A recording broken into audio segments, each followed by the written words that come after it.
Okay, Kitty, it's your turn. Pick a key.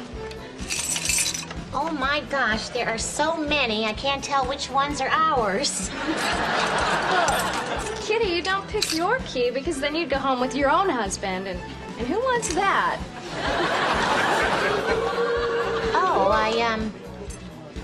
Me? But the whole point of a key party is to meet new and interesting people and have sex with them. Oh my God. You're swingers.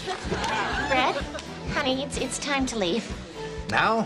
I'm having a good time. I left the iron on. And the stove. I left the iron on the stove, which is also on, and that it can't be safe. Kitty, what's wrong with you?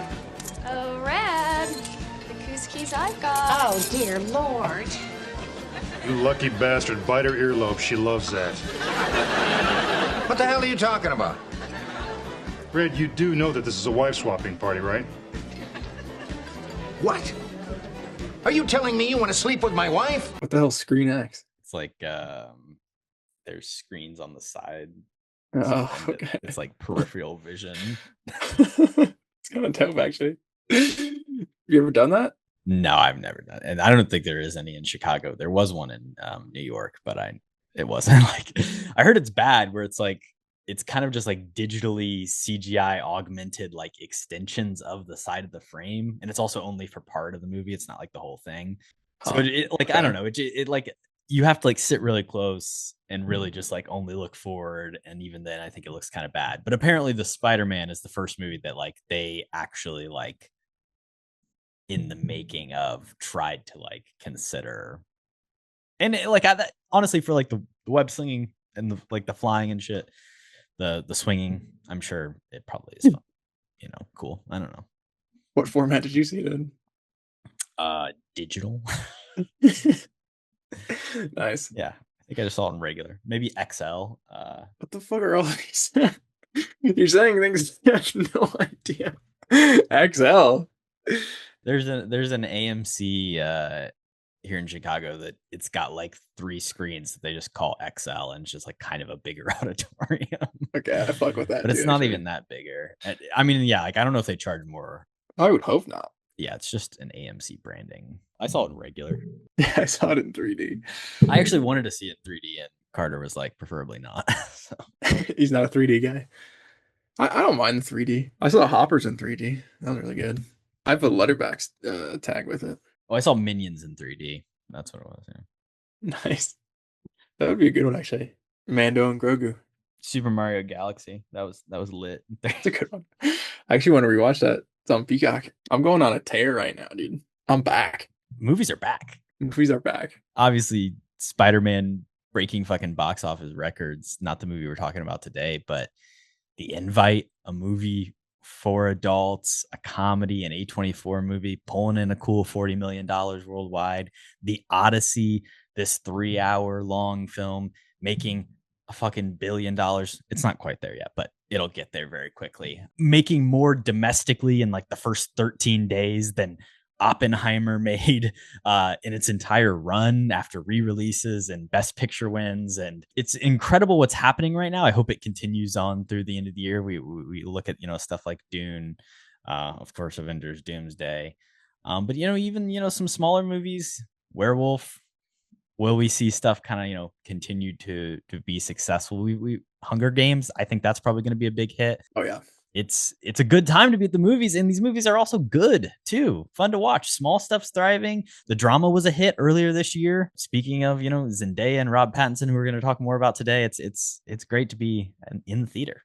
I think movies are back, and it's all based around just the quality. I think it's a proven audience. If you make a good movie, people will go out in droves to see it. I mean, you also look into the horror genre too, with Backrooms and the crazy success of Obsession, obviously, too. Of course. Like, it's a hell of a summer. I think even box office wise, which is super, super fun. And to see something like The Invite, succeed as well, which I think out of all of those we've mentioned, maybe that is one of the bigger surprises. Most surprising? Maybe Obsession. I mean, that budget's crazy. What Obsession is doing is literally unprecedented. And the fact that I didn't, mention it there in that spiel, sure, bad. But like, it's I got you. Gonna top out an insane number, and it was made for under $1 million, and it's a genre film, and it came from a first-time filmmaker. Unprecedented, like entirely unbelievable. There is something about the type of movie it is and the like youth movement that's happening, and it coming from this like built-in fan base almost with a little bit of YouTube love for this creator. There's a world where like someone could have predicted this, right? Like it does kind of make sense. I actually didn't think The Invite was going to make $40 million a couple months ago. Like that is kind of surprising, but it is a good movie. And I think that is the thing that we're really seeing is if movies are good and enjoyable to watch, people are going to go out to see it. Particularly young people are going to go out to see it. And it's awesome. I hope it continues into this year and next year. We got the fucking Thomas Crown Affair trailer playing before movies now. I'm excited, man. Movies. I don't even know about that, so you have to inform me. But it's coming out in March. Michael B. Jordan directing his second feature, starring. Okay. Nice. I love that. Arjona. That's all you had to say. Michael B. at the helm. Say less. Stealing art, having sex. What more could you ask for? I'm on board. Yeah, that was an easy sales pitch. You know, like I said, if your movie is good, you're gonna find your audience, and it's especially tough, you know, with the first time director with Obsession. And talking about like first time directors too, like we've covered Olivia Wilde's debut, Booksmart. I mean, that's one of my favorite just coming of age comedies, I think.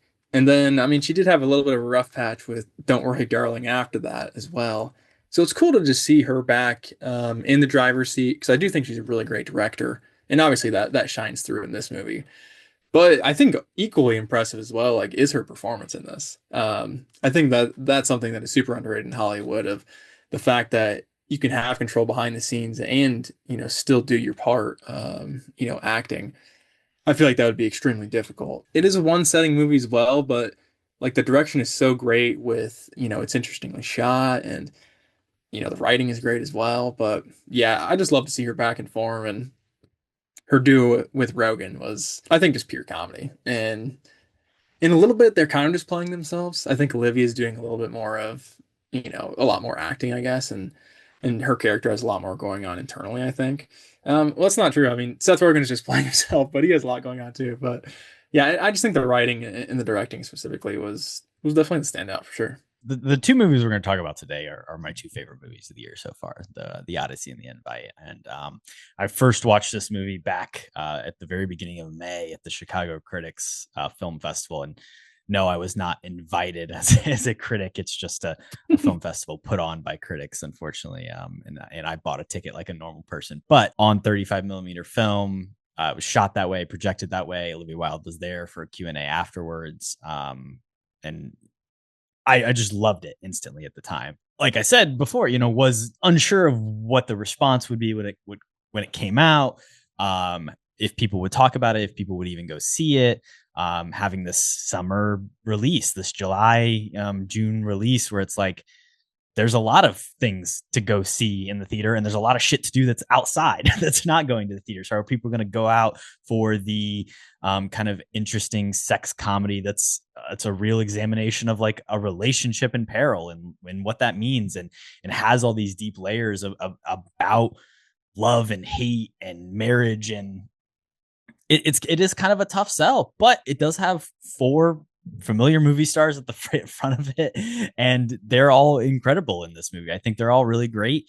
You shouted out Olivia Wilde, like you said, directing and acting in a film. Obviously, she's been in her other movies, but this is such a central performance. And like you said, is, I think, a little bit more away from at least her public persona of who she presents to be in interviews and in conversations. What Norton's doing in this, I think, is really firing on all cylinders. And Penelope Cruz is like, if you don't have her in this movie, I don't think this movie works at all. Like, I can't picture another actor. Like, you could probably swap out, you know, Rogan or Norton, but like Penelope Cruz, who the fuck else are you gonna put in there to make this work? She's really, really incredible. Just as this, you know, firecracker presence, and, you know, playing the sexologist, breaking down these people, just, you know, fucking with one look, understanding everything about them. Don't Worry, Darling was a little bit of a lull. You know, maybe I was selling the stock It's at the bad. time, you know, and there was a ton of drama and controversy around the production of that movie and the release of the film and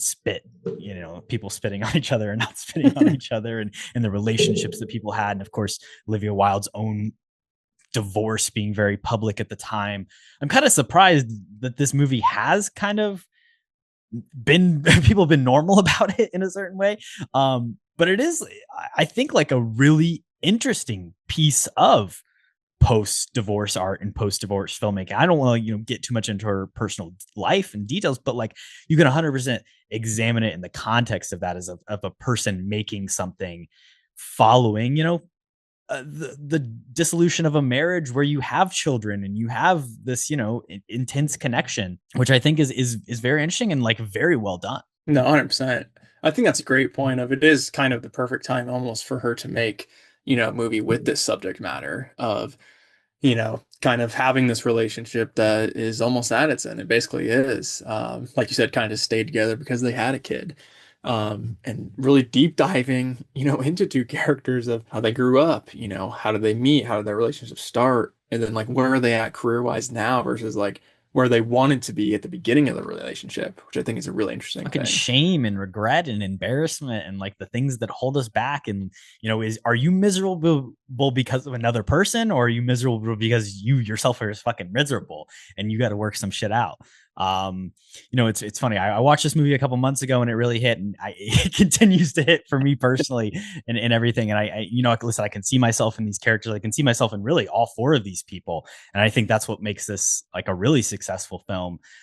Is the way that all of these characters feel so real and relatable, each in their own unique ways. No, I think the richness and just the deepness of each character too, you really understand where everyone is coming from almost. You know, because it starts off like very blunt, you know, typical, you know, day-to-day dialogue, I feel like, you know, small talk stuff. It really zags, I feel like, story-wise, where you think it's going to go from the start. Like there's kind of a conversation that sets off something, and then it just moves the rest of the movie into a completely different direction.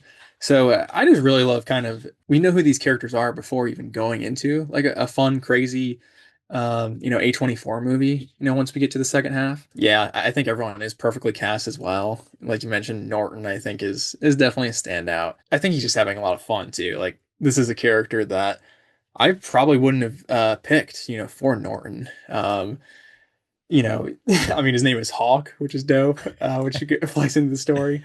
But on the exterior too, you just like I judge this guy instantly. But then when we go deeper into the movie and find out his backstory, everybody's interesting and everybody is layered. And like you said, it feels like real people, which is, I think, really great writing. Which it is crazy as well that Rashida Jones uh, was obviously a credited writer, which is dope. I mean, Rashida Jones just pops up in all these pockets. I feel like that I really love.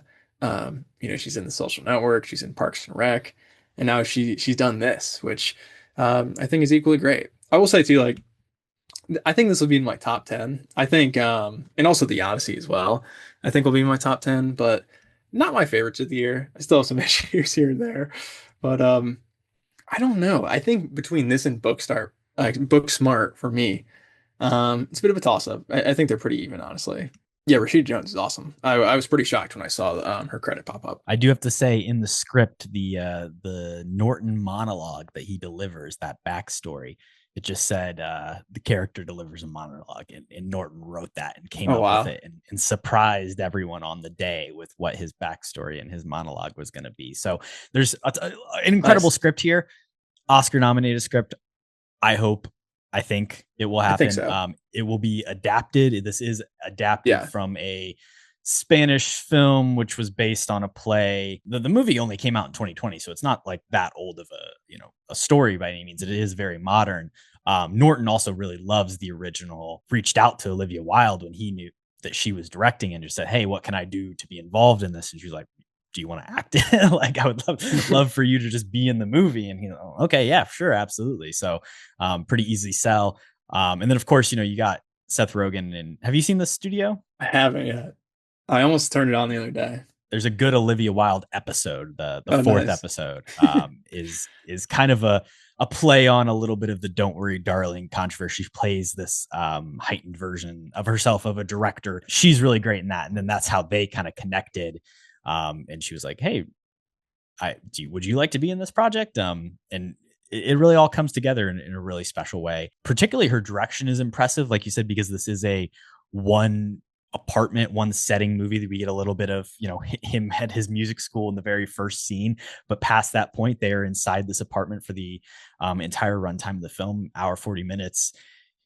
Mirrors and windows and the ways that she frames the characters is just all really impressive, and constantly kind of recontextualizes who you're seeing at any point throughout the scene in the frame.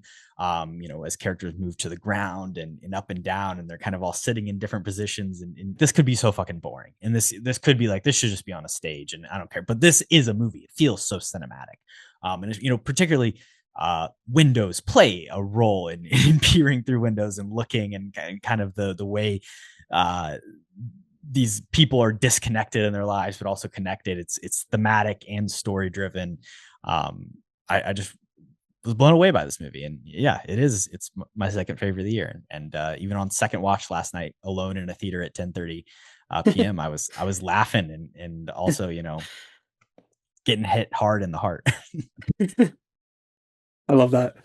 No, but I agree too, especially like, what you said with the setting. It is kind of its own character as well. Like you said, it has definite, plot beats and scars and yeah, and trauma that it's kind of holding over these characters. And I do love that too, of like even specific items like the piano of Seth Rogen plays a massive part kind of in the plot. And then, like you said, kind of the use of the window, and then even the shots with them all on the couch too, like getting closer. I feel like just almost every shot, has something else going on with it. The deeper that you look into it, when they're all kind of standing against the wall as well, I feel like I love that shot of when they go wide and show everybody at the same time. So I feel like she has a lot of fun, even though it is, in this setting. I'm a little bit confused too with the apartment layout, I'm to be completely honest. But I think it's more so of like they're kind of walking through walls at certain moments, which is funny. But it doesn't take me out of the story or anything. And yeah, like you're saying before too, I didn't know that Olivia Wilde and Rogan met through the studio, or probably didn't meet, but just kind of clicked and started things up. She roped him in, yeah. Right. He was even saying at the time, yeah, after this, I don't think I'm going to do any more acting, just directing, writing, stick to that. And she's like, maybe one more thing. What is a perfect Seth Rogen role? Because he doesn't really have to act. Like, he's basically just himself in an interesting situation. Be antisocial, want to smoke weed, Yeah, just be miserable and be a stoner. And be an angry guy and just shout out whatever you're thinking. Like that's Rogan. So I feel like it was a good performance, but maybe the least impressive out of the four, just because he's not really doing that much. But I kind of hope that maybe it is more Rogan, even if he's like producing alongside Olivia Wilde. Like, I think that duo going forward could be lethal, honestly, because you have the Rogan with the comedy chops. I think Olivia Wilde is just very versatile, and as long as she stays away from, Harry Styles or whatever, are they still dating? I don't know. No. Remember, Harry Styles is with Zoe Kravitz. Oh, sure, yeah, I definitely remember that. I thought Austin Butler was involved somewhere. What's Harry Styles' name in Eternals? Gotta keep that locked in. He's Thanos' brother. Kratos? I think that's it. That's maybe the guy from God of War. That sounds like a video game character. Also known as Star Fox. Is it Eros? Yeah, Eros, also known as Star Fox. Oh, I thought you were just making a Super Mario Galaxy reference. My bad. No, that's the. I mean, Google AI is saying. What does that mean? As Star Fox? I think like because it's a Marvel character. So like Star Fox is. Oh, is his name? Like his Marvel, his hero, but he's also. His real name Eros is his Thanos. Eros. I like Star Fox. That's pretty good. You got to bring it back if that's his name. Yeah, we're never seeing that shit again. No, definitely not. Maybe Secret Wars. And hopefully neither is Olivia Wilde. I mean, if to finish my point, if she stays away from him, I'm excited to see what she does going forward. Like you said, I mean, fingers crossed, it can get some recognition in award seasons and maybe just continue to balloon her career. I would love a director nod for her for sure. I think deserved. Awesome. It'll be on my list. I have a strong feeling at the end of the year. The other movie we talked about too might have a pretty good shot in that category, but I think Olivia killed it. So I'm excited to see what she does next. We get 5 nominations, Cody. At the very least, It's not we get enough, to put 'em honestly. in. We need more for director. I think I've said that in the past, but make it 8. There's too many good ones. Does feel like a an auto Denis lock here. So I mean, that's every year. So it is interesting. They have a child in this film, but you never see the child. There's a generation of people growing up, children of divorce. This movie examines the ideas like, is it better to be together and miserable for the sake of a child, or are you actually going to be more beneficial to their life if you can just like both be separated and be happy? Slight spoilers, I think this movie is left open-ended at the end of it, or at least it's supposed to be open-ended. What do you believe happens after this? Do you think there's a chance that they can reconcile, or are they done for? What are you, the cynic, or are you a lover, Cody? I think in general I am a cynic, but I think for this movie, I think they do end up together. I really do love the through line, like I mentioned with the piano. And I mean, I think Rogan's character specifically does have a moment of growth that is seen by Olivia Wilde. So I think they do have a chance. Obviously, still a lot to work out. And you say this, as a child of divorce. I can't speak to this. Yeah. You think they're better off together. It's interesting. Well, I don't know if I would say that. Well, that I don't argument, think they're better off, but just it's what their characters would do.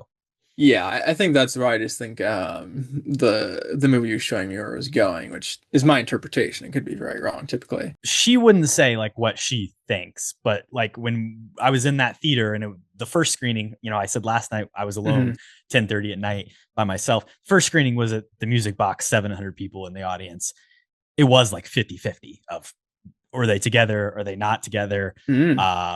I think there's just no really saving that relationship. And I think I've only grown in that opinion over the last few months as I've watched this movie. But, for them and for these characters at this point, as they say, that relationship definitely is dead. If they are going to ever be together, it has to be a new relationship. And I don't think that's realistically something that these two people, particularly probably Rogan's character, can actually manage. No, that's fair. And the more I think about it too, I think that interpretation, I can see that angle of it, of, the piano is almost like, their send off and just a nostalgic moment of, hey, we were pretty good when we were at our prime. So I can see that too. And they're so great together in those moments, those final scenes, the early scenes of like, even when they're fighting, you can feel kind of the love they have for each other and like I don't know, they history fight a lot, they though. have.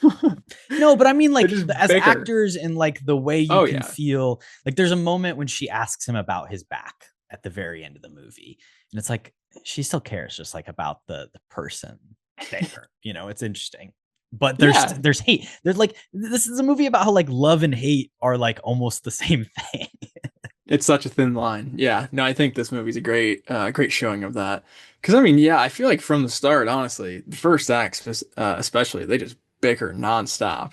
And from my perspective, it's like, yeah, kind of like you said, and what Penelope ends up saying is, this relationship is basically dead. Like it's not even a relationship at this point. So I don't know. I think, as we go deeper into the characters, and I mean, we even see them split off and attempt to get down. It's funny. We haven't even really talked about how this is a movie about like swinging, which is funny because that's like so forward in the marketing. It is really kind of only like the last 30-40 minutes of the movie where that like actually comes to a head, or that gets like head on brought up. Obviously it's about, hey, our neighbors are really loud and they're fucking and we want to say something about it. I like that build up. Do we want to swap partners is really like the last like 35 minutes of the film. It is so pivotal to what this movie is. And it brings up interesting conversations to be had for sure. I think, it just makes the story a lot more intense and interesting too. Although, I mean, Olivia Wilde at the beginning, her intensity, I think, is a little bit crazy too, with kind of throwing everything together last minute. But yeah, I didn't even realize that it was a big part of the marketing either. Like, was it in the trailer and stuff? I didn't know anything about this movie coming in, really. Well, it's like there's the one trailer. It's like it's real suggestive and it's like cut very fast. And it's just there's a song and it's like, ooh, they're coming over and something crazy is gonna happen. Ooh, what's gonna like? There's a lot of like sensual looks and like it was clearly like, okay, what's going on there? They're gonna ask a question. We want to ask you something. Is like what it was kind of the pitch, and it's like not. It is about Well, that is what but that's not. happened. Yeah, That is what happened, but that's not like really the main idea of the film. It's not, right. what would happen if your neighbors asked you to have sex with them. It's what would happen if that happened while your marriage was also falling apart. Yeah, that's the layering of it. That does make it so great. And honestly, too, like that's a thin line as well to go across that, because you could so easily teeter over and make it like too much of a comedy and like those emotional beats don't hit. But yeah, that's what I was kind of talking about earlier. Where like I think the first half hour is its own thing of, just this last minute dinner party that nobody wants to be at. And then, like you said, the offer of sex is on the table and it completely changes. And then once again, breaking down Olivia Wilde and Seth Rogen's relationship, kind of in the third act. So I think it's really, really well paced. And yeah, just a really interesting and fun and different script that, I haven't seen anything like this for a little bit, I feel like. So really fun. For anybody who hasn't seen it, I'll shout out the souffle. Great bit. Love that. Burn that shit. The ring camera. Hilarious stuff. I forgot about the ring camera. Best scene. Probably the best scene in the movie. Yeah. Like there's so many times that I'm just kind of laughing out loud at this movie, which I think is really impressive as well. So it's almost every line. Yeah. Seth Rogen has a dumb line to every single piece of dialogue. There's no weapons or men in the home. Important to know. I don't give a fuck if you take your shoes off, personally. Great opener. This is definitely a spoiler, so I will put a tag here. If you have not seen this movie, skip ahead. Skip ahead 1 minute for no spoilers. Are they real? Are Edward Norton and Penelope Cruz real? What is this, Fight Club? Are they visions? They disappear at the end of the film. Yeah. They're in the apartment, they leave, they come back, they're gone. Right. I mean, they could have just walked out. It seems like an easy solution. I don't hear a door close. I don't hear anybody leave. Yeah, they didn't want you to know they're leaving. They're sneaky. They climb out a window? No. What do they have, wings? I think it's an interesting. It's maybe they're not. I mean, maybe I would need like a Sixth Sense rewatch where I'm thinking of that the entire time to see if it would make sense. But you do best. I don't know if it would hold up. I feel like at some point that would break down. But Olivia Wilde is crazy enough where I wouldn't be shocked. So I don't hate it. You really think there's a firefighter named Hawk out there? And now he likes to be pegged? I mean, doubtful. It's possible.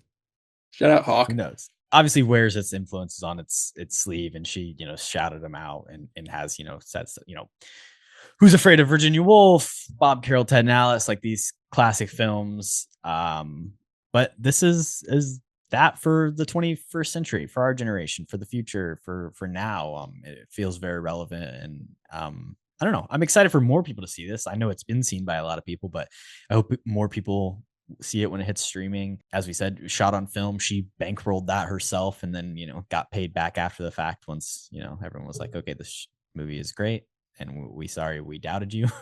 And all around success. It's a big hit. And I'm happy to see it be a success, and I think it'll kill it on the streamers. So excited for a lot more people to see it, and excited to rewatch it again too, because I feel like it's a movie where the more you watch it, just the more you'll kind of figure out these characters and different lines that'll pop out more. So definitely excited for that. We can talk about what the discourse is around a movie or what the narrative is. But if you really just look at the text and what is a movie actually trying to tell you, that's the best way to examine something. That's the best way to critique something. We're going to do that today with our main film, and we're going to push all the fucking, lunatics who are saying it's too woke for casting, a black woman in a trans actor in it, and for it not being historically accurate. We're just going to examine what Nolan created. We're going to ignore that dumb shit. Hello and welcome back to Kody and Korbin Have a Podcast, the show where two former roommates talk about the Odyssey, Christopher Nolan's film. Kody, 2 years ago, this announcement came out and hit the airwaves. The Odyssey will be Christopher Nolan's next film. They're using new IMAX technology. We have a cast list. Here's what's happening. Matt Damon, Lupita Nyong'o, Anne Hathaway, Tom Holland. We reacted to it. We did a whole episode, little mini review instead of a new movie. We just talked about what we thought, the Odyssey would be like and what that means. We've finally gotten here. And what do you think? Pretty successful? Yeah, it was a long road to get here. Long journey. I think it was very successful. I think back in the day, I thought Tom Holland was going to play Odysseus too. So I think maybe I was critiquing that decision way back when. But yeah, all of the dumb, drama around the casting, I don't care two shits about. But I think for this movie, obviously it's a Nolan movie. We've covered him a lot. He does his thing always. But to tackle on a project like this that almost seems like unadaptable, I think he nails it almost on every category. It's like the story of stories. Exactly. And it's a story that everybody knows. Like, even if you haven't read, the Iliad or the Odyssey, the beats, the Cyclops, he never gets back, the snakeheady thing. I don't even know what that's called.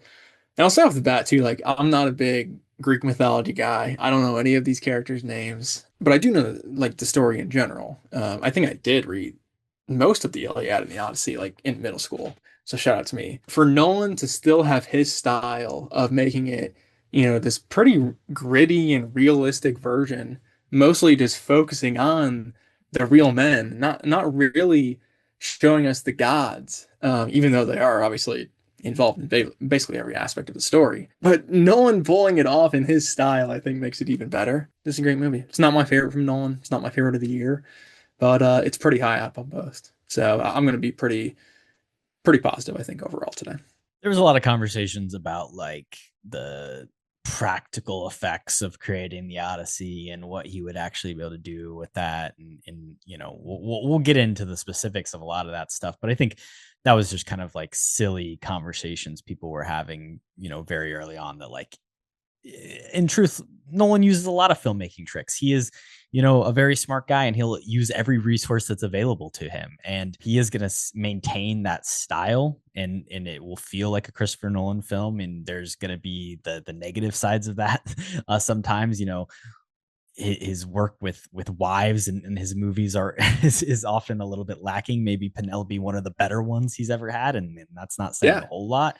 It's probably his best, weirdly enough, but yeah. And in kind of this, emotional distance that he sometimes is at in his movies, and when he's trying to pull into emotionality, I think it works less for both of us in something like Interstellar, a movie that is like so much about like fatherhood and being a dad and missing out on an important part of your child's life, which like as a director, you're away from your family for long periods of time. You got to get back. It's all there, right? This is wholeheartedly like an impressive feat from top to bottom, and I don't think anybody else really could have pulled off something this impressive at 3 hours with these IMAX cameras out on the sea in real locations in Greece and Iceland and Northern Africa, and traveling around and just creating an incredible looking film that is filled with so much story and so much plot that like tons of stuff is happening and it is constantly moving forward. And it's really impressive stuff. I do think, we should talk about the IMAX stuff a little bit. And what was your format of choice? How did you view this film? I guess we should start there. Dolby. The main reason being like the IMAX showings like basically sold out for like a full week, other than like, the front row, which I was like, don't really want to do that. So I did see it in that format. Did you catch it in IMAX? I was not able to, unfortunately. Okay. The first showing I went to was a 70 millimeter screening, but not 70 millimeter IMAX. So that was at the Music Box. So it's on film. It's actually like one of the shorter aspect ratios you can see. It's much narrower. It's behind me right now. It's big. It's large format. It looks clear. It is projected on film. You get that flicker. You get that movement. But it's not really the best way to actually view this movie. Obviously, IMAX 70 millimeter, where you can only watch this movie in like 13 places in the US, 40 places in the entire country.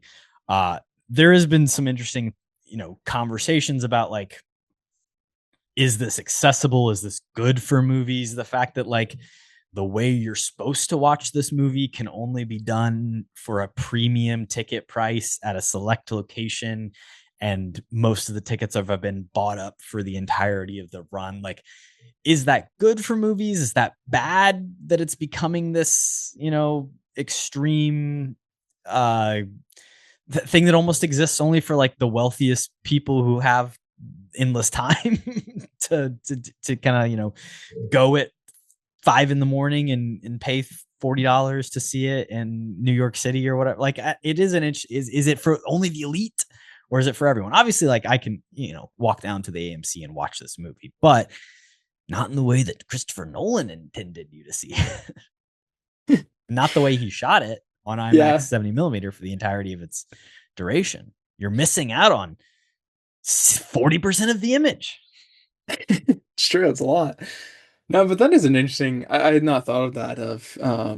Like I said, I mean, kind of just the privilege to watch this movie in a sense of. I guess it's just crazy how fast it would sell out. So it is good for movies just because of the buzz and people wanting to go out to see it. But like you said, it's not necessarily accessible in the correct format to everyone, which it 100% should be.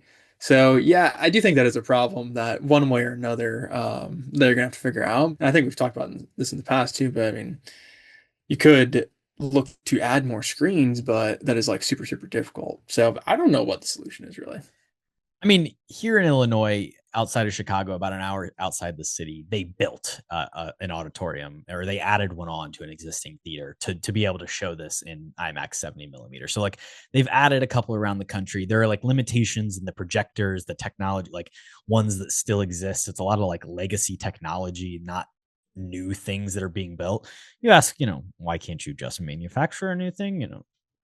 We've got $1 billion movies happening. I think someone could probably figure something out to get more of these out to the people. I did live, in the greater New York City area for 3 years and got to go to the AMC Lincoln Square IMAX and see movies like Sinners and in the re-release of Interstellar and, Oppenheimer on this format. And I can say, like, when you experience a movie like that, the full 1.43 to 1 aspect ratio on that giant screen that is like literally 100 feet tall, it is kind of a different experience. Like there is something special about it. And I was jealous that I, wasn't able to experience the Odyssey in this way.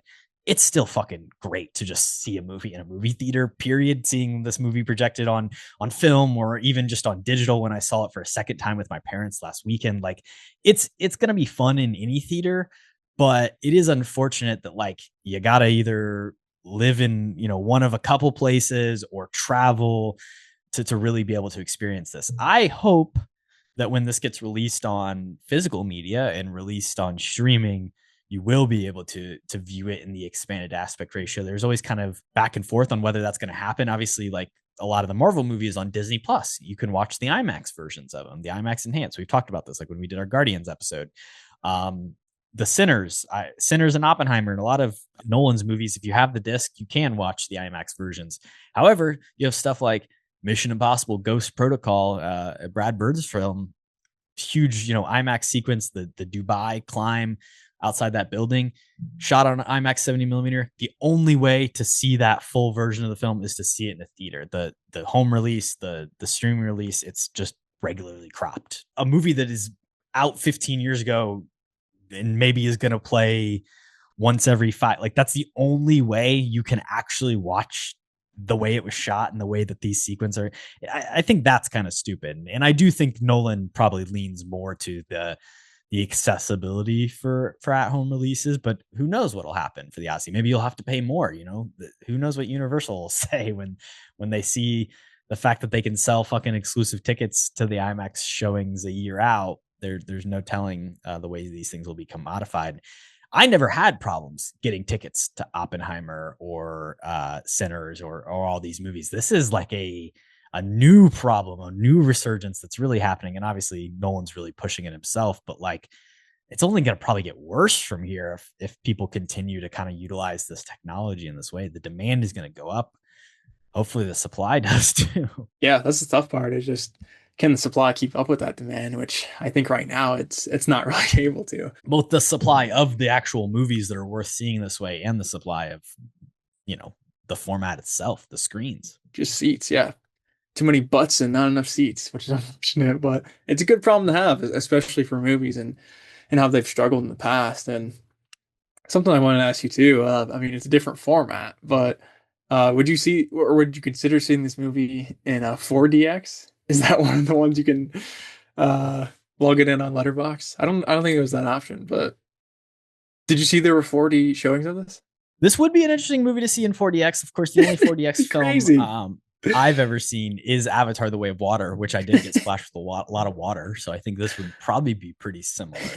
Hopefully you're getting jerked around. Hopefully you're getting thrown around. It was not on the iconic letterbox punch card, I think, is an option. I'm pretty sure Why not? Those are 70 mil, 35 mil, IMAX 70 mil, and then like premium large format are the options on the punch card. There should be a 4DX option.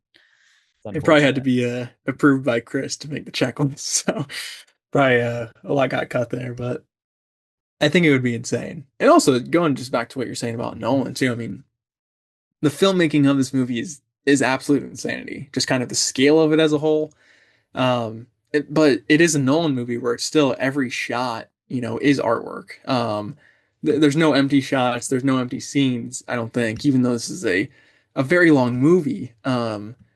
Like all of the physical set pieces are sick. All the costumes are insanely dope. I think it looks unbelievably realistic, I feel like, and really puts you back, in this time of age that makes you, feel like you're there as well. So I just feel like, specifically even those crazy rowing scenes, when Poseidon's hammering down on him, my thought process is watching that in 4D would be hell. But the reality is, like, filming that in real life to get the shot had to be hell as well. So just the fact of, and all of them kind of fitting into this Trojan horse, there's just so many crazy things that, Nolan does in this movie. And he's just an artist, man. And I love to see what he does. So yeah, I mean, we can go into more scenes, but I think this is almost a masterpiece. Like I said, for something almost unadaptable, I wasn't bored, even though it is a crazy ass long movie. And there's definitely areas of, stuff that could be improved. It's an adaptation of a book, so it's not going to be, a perfect adaptation. It never is. But I think even the themes that he plays with are great as well. And also, too, off the bat, we've already mentioned Interstellar twice. It's another version of Matt Damon's lost and he can't get home. We've never seen this movie before. We've got Saving Private Ryan, yeah, The Martian, Interstellar. So just add this to the list. But when is he ever gonna get home, man? I feel bad for this guy. In the great film Stillwater, he has to go get his daughter right? and bring her home. Different. Doesn't count. In We Bought a Zoo, he goes and gets a zoo and brings that to, or I guess he brings himself to the zoo, his family. I haven't seen that movie in about a decade. Shout out to the RCR. Not very good. I know they like it. Talked about it. They do like it. I don't. Good thing they didn't have me on for that one. They did buy a zoo. I can confirm that. That's all I know. There is a little bit of limitations that you can feel in the IMAX 70 mil, like him shooting on these cameras. All the takes are relatively short. The mags on these cameras are 3 minutes long. Everything has to be very meticulously planned out and, thought of way in advance. It's a huge production. I don't know if that, allows for a lot of like improvisation or like feeling things out on the day, but like he's a true auteur with like a singular vision. And at the end of the day, like it all is cohesive and fits as one. And it is a good final product. So even with kind of these limitations, he knows exactly what he's doing to produce something that is like pure populist blockbuster filmmaking that $1 billion worth of people are going to go see in a month, that are going to demand that they aren't going to wait for it to go on streaming, that they're actually going to go out to a theater and experience this film. And there's not a lot of people, even though we were saying like movies are back, like there's still only like a few times that this really happens. And that for something that isn't necessarily intellectual property in the same way of a Spider-Man. Yes, obviously this is literally the oldest story of all time, and it is inherent mythology. But it's like people are seeing this because it's Christopher Nolan's Odyssey, not because it's the Odyssey. Honestly, I think it is a little bit of the combination of both. Of maybe he does pull in, more people that normally wouldn't come in, which is already a shit ton already, obviously. But yeah, I mean, I think it's a little bit of a perfect storm. I didn't, going back to our box office draft too, I stayed away from this because I was not sure what the performance would be. Obviously from the Nolan heads, you knew the buzz would be crazy, especially coming off of Oppenheimer. But I think maybe that just mainstream of, winning Best Picture as well and, being this accredited, big time name, which again, I feel like he was for a long time already, but I thought he was past the peak of his career, but maybe not at the same time, which is crazy. So yeah, I mean, like you said too, just the scale of the production, it's almost unthinkable.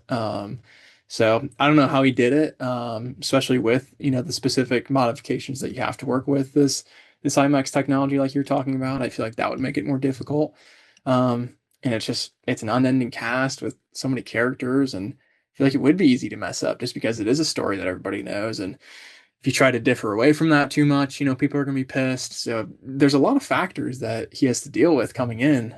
And it's, other than, the idiot racists, there's nobody who I have heard that really didn't like this movie. And I've obviously brought that up at the beginning of our conversation, but like I'm to the point where like when I feel like Jackson is our go-to, who will be like, everybody online is complaining about how like Cooper Hoffman would be too fucking woke to be Cyclops or some shit. I'm just like, woke. Man, I'm not seeing that. Like I have like pretty much removed myself from like those like really toxic corners of the internet where like I'm just not subjecting myself to the fucking complete, like I input more intelligent conversation in my life. I seek out better sources of information, and like there's just really no reason to actually even entertain those ideas.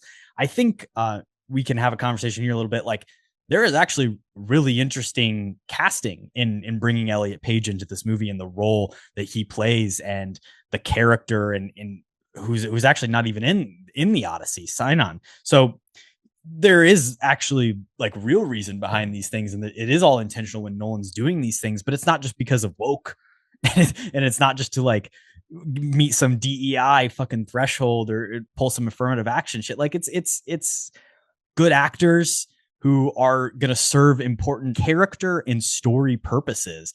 Lupita Nyong'o plays fucking Helen Troy, the most beautiful woman of all time. You're going to tell me that Lupita Nyong'o isn't one of the most beautiful women of all time? You're going to argue against that? Yeah. Like, what are you talking about? Like, yeah, I would fight a war for her too. I get it. And obviously like this movie gets into the fact that like the war was about, some one man's greed more than just his beautiful wife, but his fucking wife was pretty beautiful too. I mean, that adds to it, of course. What people looked like in the right. Mediterranean in northern like in that area, like everyone was white. It should be a diverse class. You should have fucking Himesh Patel in the film. Like you should have John Leguizamo, like people of every skin tone, because that is like what that area is. It is like a melting pot of different cultures. Sorry, they don't all look like Tom Holland. And Tom Holland's the worst in the cast, so should have been replaced. But no, I agree too. I think even who you shout out, Himesh Patel and John Leguizamo, I think those for me are the two like most underrated performances in the movies as well. So I think with Nolan, he did the right thing of not caring about that and just casting the correct people. I think obviously another big thing before the movie was like, Elliot Page is playing Achilles, which just didn't turn out to be true. That's just like, fake news. Come on, you guys got. Ignorant people, judging a movie off of politics, which has nothing to do at all. But I think Elliot Page is almost like a super key character, but they have like very, very limited screen time. Because obviously they play a big part of just Robert Pattinson's character, who he is, basically he kind of lied to get out of going to war. It's his shame. Yeah, and basically ratted out his brother to go to war. So I think that's an interesting character to put off. And then obviously they're involved with, the Trojan horse. First off, too, just the look of that, I think, is super unique. Something I haven't really seen in other iterations, where it is kind of like, it's not massive. It's not this thing that just rolls around. Elliot Page gets killed basically, presenting it as a gift, but obviously they don't know that. So they get sniped with an arrow, which is unfortunate. But and Damon's right there when that happens too, and obviously the psyche of bringing this kid along to war, basically you sacrifice them for the betterment of it. So I think, just the mind games with that in his head the entire time. And then obviously, Elliot shows up in the hell scene as well, which is probably the best performance that they give throughout the film. So I thought they were great. I think it's funny how a lot of times when people bitch about castings, other classic ones of, Keaton as Batman and the list goes on, Ledger as Joker. It's like, shut up and watch the movie because they're actually probably really great. So I thought that was really funny of Elliot got the most hate and maybe they had the best role with the least amount of screen time, which is awesome. I do love that you're Keaton as Batman and Ledger. I mean, Ledger as Joker, that's a fair one. Like, people were definitely mad. People were pissed about Keaton as Batman, bro. Yeah, I know. I wasn't there for I don't think they were mad because for the same types of reasons. But you're right. Like, you're right. Casting decision. Fucking, I mean, they're for different reasons for sure. Right. Of why they were mad. Star Wars, anything that's ever happened in Star Wars in the last. John Boyega. Yeah, there's no black stormtrooper. Okay, shut up. That was a long time ago. That was 10 years ago, though. Shut up. Force Awakens. 10-year anniversary. Dethroned by Spider-Man. I guess Endgame. It was also, but Spider-Man better. People care more. Evidently. They made MJ black too. So woke got us all. It's true. Probably the best character in that entire run, though. Zendaya's MJ. We'll talk more next week. I would heavily disagree. My least favorite part of Brand New Day, for sure. That relationship. I don't remember you. Oh, okay. Also arguably my favorite part of the Odyssey as well. Athena in this movie. It's an interesting choice that Nolan makes to, like you said, make this grounded, obviously in his house style. There are no gods that you see really, except for Athena, which is played by Zendaya. She appears constantly to Odysseus throughout the run of this film, talking to him in visions. But Zeus, Poseidon, the big name players, the people that are heavily mentioned in the original source material in the Odyssey, they don't appear. They don't show up. There's no physical manifestations of them. Maybe their presence is felt as the sea is attacking the ship and preventing him from going home. But this is a time of apparent magic, as self-described in the opening of this film. It's not really clear if these gods are real at any point. And that even goes deeper to the character of Athena, because you can interpret in the final moments of this film and in visions is that when they storm and take the city of Troy and they, ransack the place and they kill everybody, they killed a girl. They cut off a girl's head who looked like Zendaya. And then they also destroyed the statue of Athena. They broke Zeus's law. They gave a gift to these They gave a gift to people. They came into somebody's home and they disrespected them and they killed them and they took everything from them. The thing that they claim to have, supported and thought of themselves as great Greeks and a higher class of people who is moral and everything. They go in and they do the fucking opposite of that in the moments of war. And what you can interpret this as is one, either they're literally killing Athena, they're literally chopping off a god's head, or it's just, he's being haunted by the visions of this girl that he killed and there is no Athena. And he's just, being haunted by psychosis and seeing this thing in his past. Or is it the god Athena has chosen this person that they killed to just appear as, and I'm going to use this to guilt you and constantly show you your own shame. There's so many ideas of the guilt that Odysseus has, both through the stuff with Scion and the stuff with Athena, which are really interestingly done and kind of two things that are not in the original source material at all. No, I agree. And I mean, bouncing off that too, another thing I love about what they do with Odysseus' character is kind of this bowstring mentality, which I think even that, him hitting the bow has become almost iconic, which is awesome. Well, shout out to my boy Ludwig. there's one reason that's iconic, and this is because the man who's actually on the fucking strings. It's always Ludwig with you. Dong. But I think starting off, like, that is the first scene we have with Odysseus is him hunting with a young Rob Pat, and then him obviously. And that's young Rob Pat, dude. That fucking the angles on that kid's face. It's a good young actor, I'll say. That's the McKenna Grace of Rob Pattinson. You know what I'm saying? Shout out. No, but I love the beginning because it also just shows like who he is as a character. He hits the string when they're hunting the pig or the warthog, whatever, and the pig comes and attacks him and takes him down basically. But him showing that worth of it's worth it to be fair and let your enemy know that they're coming. But then obviously like that is completely killed in the Trojan scene, obviously with them even sneaking in, and then like you said, with the Athena stuff, I think that is very interesting. I think my interpretation of it is a third of what you said. Of and again, you can interpret this a million different ways. So They're all you think correct, Athena but is real, but she's using kind of this yeah, I think they guilt of what slaughtered he's this done. princess Zendaya, during the battle, and then Athena is kind of using this as an embodiment of her, talking to Odysseus. But it is Athena, but that's not her. But again, you can look at it any way you want. But I do think Zendaya as well is actually pretty good in this. Again, and I'm going to say this a lot in limited screen time.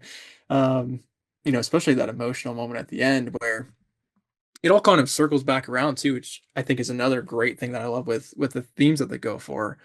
Of like you said, Zeus's law is over now, and they kept on hearing, there were these raiders, and it's changed civilization and everything, and it's like, The sea oh people. shit, yeah, the sea people. It's like, oh, they're talking about us because we did that bullshit on Troy. So I think that was really interesting too, of him having to grapple with not just this one city that's come down, like he's almost taken down civilization as a whole. And I think Athena, playing into that just makes it, a better reveal at that moment. So yeah, I think the themes and in the bowstring is awesome. Just to finish on the bowstring too.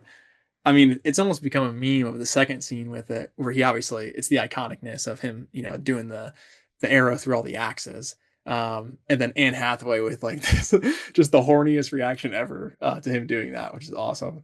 But then at the end, obviously too, of the last bowstring is probably the most intense and my favorite, with all the beggars and Rob Pat being one of them. So yeah, I just love that through line, and I think it's a really fun thing of that was kind of the character introduction. And Rob Pat was there at the beginning and the end, so that's fun too, I guess. When we also see the Cyclops scene, which I think is a really Yeah, interesting moment where he chooses to not do that. He just fires a fucking arrow. And that's a change in the Odyssey. There's a whole thing with like them tricking the Cyclops, and they obviously stab his eye out in the same way, but they say, oh, who's there? Who's there? Oh, it's nobody. And then he goes and like tells the other Cyclops, nobody's attacked me, nobody. And then, they could kind of deceive him. But then yeah, in his like vanity as he's leaving and in his pride, he's like, tell him Odysseus is the one who did this. Like, it was me. Like, I want you to know that. And then, you know, what's his name? Polyphemus, right? The Cyclops goes and cries to his daddy Poseidon. right, Oh, Odysseus did this to me. Odysseus did to me. yeah, This changes it, as rather than tricking him, he just fucking fires an arrow on the way out and is kind of an asshole. Which it's like the one time he doesn't do the bowstring thing outside of Troy. Maybe yeah. not that great of a hero. Zeus's law until something's up. Well, he's really not, and I think that's what makes him an interesting character. And I mean, the journey home he pays for it. I think what they did with his writing specifically was really well done. And like I said, he could have done it a million different ways. But yeah, the Cyclops scene. I mean, just talk about that too is pretty awesome. I mean, obviously too, you have Bill Irwin, who is, I mean, the perfect casting for that role. I feel like, and they kept it super practical as well. I think a cool, unique thing with his look is, with the one eye, it's kind of just like it's turned 180 degrees almost. I really love that just detail with it, and yeah, it's just I don't like think it's turned 180 degrees. I think it's turned 90 what's degrees. 90 degrees. Yeah, you're right. I gotta say that again. I was trying to do the math earlier. I was like, it's 180, right? Definitely not. Yeah, it's a 90-degree turn with his eye, which is fun. But yeah, it's just a Cyclops like hanging out with his sheep, and then the dude just like show up. So it's almost like, Trying to steal his cheese. exactly. He's making some good food as well. He's got grub, and you guys are just coming in taking it. So I would have liked to see maybe a little bit more characterization with him. But I think what Nolan does well with that scene, and then obviously with the Cersei scene as well, is incorporating more horror elements. Specifically, well, I guess both of them for sure. The Cyclops, I mean, seeing when it gets dark, and then later on with the massive roar, obviously just eating people. So it's definitely an intense scene, and the Cersei one, obviously in different ways, but animals still involved. But yeah, I love that scene. I think the Cyclops for me is like, I think it is the most memorable part of the Odyssey. Like that's the thing I think of first with the Odyssey. So I'm glad they nailed that, early on in the movie. But Bill Irwin's great, man. Put that guy in every movie. I really love Oh Brother Where Art Thou, which is obviously an adaptation of the Odyssey. And if I could take one thing from that, give me John Goodman as the Cyclops and just drop him into this movie instead, maybe. But I really do like what they did with the Cyclops, with all of these monsters. I think is really well done. In watching it the first time, I was a little bit unsure, a little bit wary of like, okay, is this not leaning enough into the fantastical, not leaning enough into the world of gods and goddesses and magic, and is kind of teetering in that really grounded line. But then the Cersei scene happened for me, and like the body horror stuff there, the transformation, the makeup, it was just so incredible, and all the choices and the way that's shot. It's one of those moments when you're watching it and you're like, this looks so good. And I also know that they did this for real. Nothing here that's digitally augmented. Like you can see the tricks that they're using. You can see the filmmaking, the cuts, the tight close-ups, the kind of the way her hands are moving. But that only makes me appreciate it more because it's just like, it looks so fucking good and so visceral, the way they're like slurping down this food. So I love the Cersei scene. The Cyclops, it's not all practical. Yes, they used a puppet, but like it's CGI. Like it's a character that they built in CGI, and maybe they mapped a puppet and Bill Irwin did the performance and the noises and everything. But like there's a lot of CGI there. The snake monster, which you didn't know the name of earlier, that's Scylla. That's a fucking CGI, snake like monster shit. thing Looks like shit. It doesn't look the best. It's probably the worst part of this movie. But it's like they took a boat and they had a rig and they really ripped people off the fucking boat on the water and flew them into the air, and then they CGI'd over that. And then the whirlpool, that's not a real fucking whirlpool, guys. Yes, they took a boat and they spun it around in a circle and they like use that as reference, but then they did a fucking CGI whirlpool. The Lystragonians, the giant silver giants, these people that are attacking them, forced perspective stuff. Yeah, they had 5-foot actors and actresses and 7-foot tall stunt people in the armor, but they also did some fucking, CGI meddling here and there. And when the trees are moving around, yes, there was rigs of trees. Yes, so much stuff is done practically, but he uses literally all the tricks. I mentioned this in all the way back when we did our initial reaction to this happening. Like, there is incredible VFX work being done here and in all of Nolan's movies, but it's the kind of stuff where they're like, we're going to show you behind the scene pictures of Barbie and we're going to paint out the blue screens so that we pretend like this was all, but like, it's okay to use CGI. It's okay to use visual effect. Like these things are not inherently bad when you're only doing that. And when you're not like doing it the right way, it can be lazy and it can be bad, but it's okay to admit that you're using every tool at your disposal. No, I agree, but I mean, at the same time, he's doing a ton of stuff practically. Like the Cersei scene, I was looking into that, and like when I was watching the scene, I 100% figured it was just all CG. Like that was kind of just my feeling from it, but it seems like the majority of that stuff is actually very, very practical with like prosthetics with their faces and stuff. 100% I agree with you. Like every shot probably has some sort of CGI. But at the same time, like 95% of it is practical.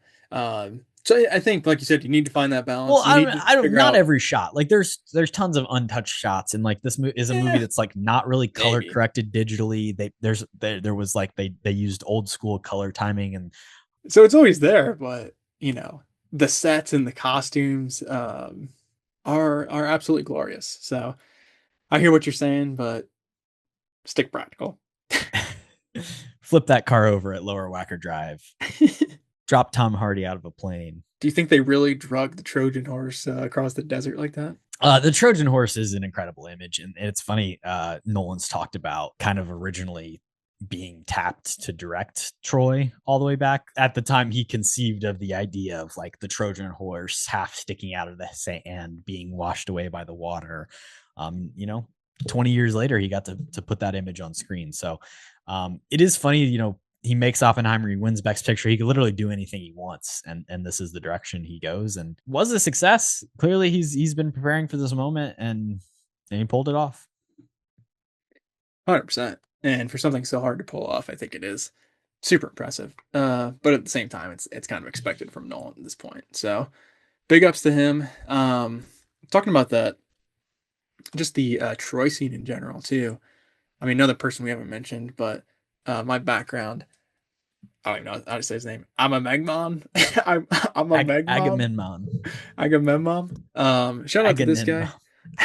Agamemnon. Agamemnon. Close enough. But I mean, he's played by Benny Safdie, which not a big fan of that. But I'm not gonna lie, I think he doesn't really talk. He doesn't need to. Don't see his face much. He's got a great presence. Well, we do see it once, and then it gets sliced, which is a good moment. But I think his just menace and the look with his character is unmatched. His aura, if we want to use that word, I think is insane in this movie. He is aura farming, and he's doing it incredibly well. But yeah, his entrance and just their entrance to Troy, and like I said, I do like that Trojan horse scene as well, where even when they break out, it's not like they've done anything. They have to open the doors to let everybody else in, or they're done. And I love that shot when they're finally there and they peek over and they, throw the torch down there, and it's like just a sea of warriors. And then obviously get the doors open and they all spill in, and then the boys just standing there, or farming, like we said. So, and it's at night, obviously with the torches and stuff going. So just 16.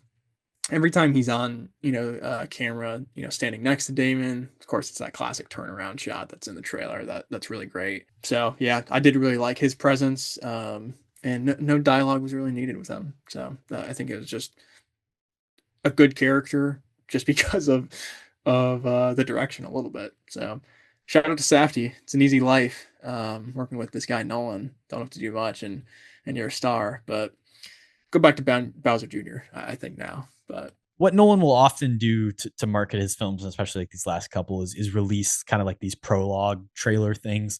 So the Trojan horse scene that you just described was something that you could watch like before a movie, like as a pre-roll thing, that I got to see like once or twice in theaters. And it is just like such an electric scene. It's an easy sell just to watch that and be like, yeah, I need to go see this movie.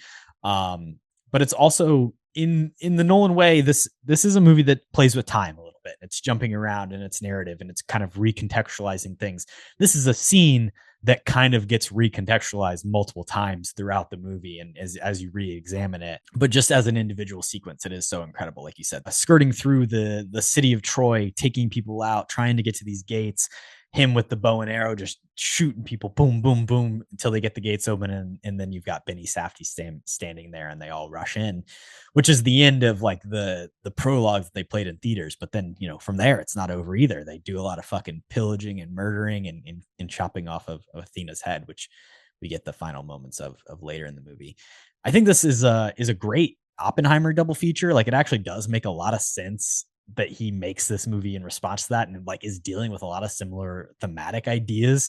The Odyssey, it's a classic story. The Trojan horse, everyone knows what it means. It's a brilliant war tactic. It's this incredible thing that Odysseus came up with to win the Trojan War. But what this movie posits is like, isn't that kind of like a really fucked up thing to do? Like, isn't that like one of the most awful war crimes ever committed, in the same way that us dropping the fucking nuclear bomb on Japan was an awful, terrible thing that we did? Like, this is going back even further in our history. And you know how at the end of Oppenheimer, he's like, what if we set off a chain reaction that has, destroyed the whole world?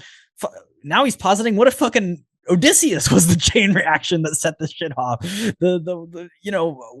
Our entire civilization is built on people doing terrible things and disrespecting the law of the land and the law of the gods. Yeah, it's almost like if Robert Oppenheimer watched this movie, it would like clear his conscience. He'd be like, it wasn't my fault. It was this guy. I'm sure no one's doing war crimes anymore, right? Like, that doesn't happen today. So. Literally, yeah.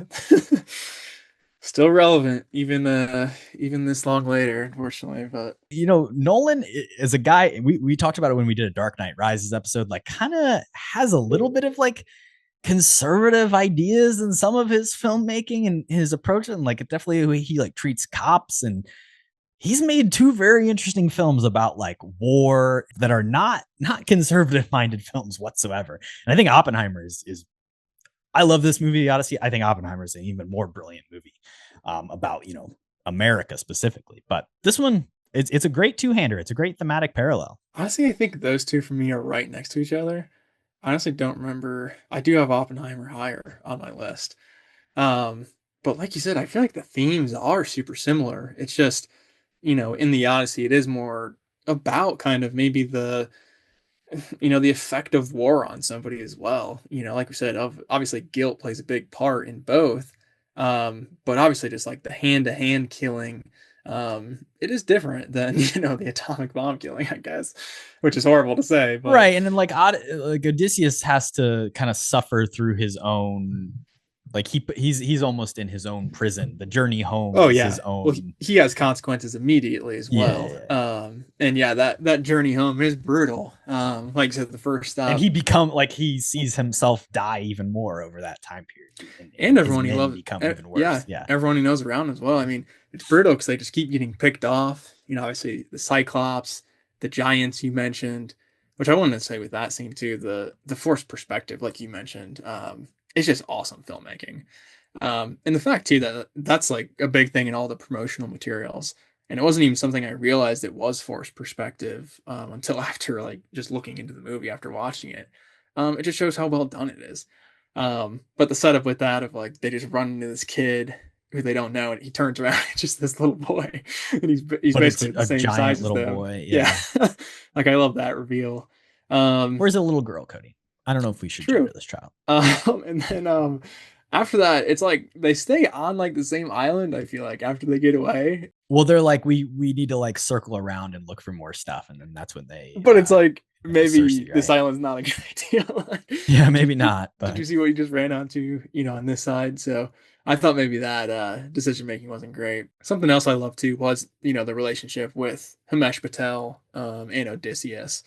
Kind of Patel being the sounding board of like, okay, I know you've been told these prophecies or whatever, and you think you know what's gonna happen, but like I'm really running the show here. Like I know we're screwed. This is a bad situation.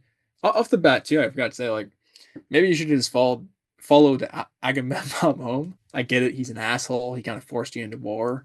well, we That know what shattered your happened with him soul. when he got home. I don't know if if he's really better off following him home. True. I guess there's probably consequences coming one way or another. To be fair, but yeah, probably just should have followed that massive guy home. He could have got you there.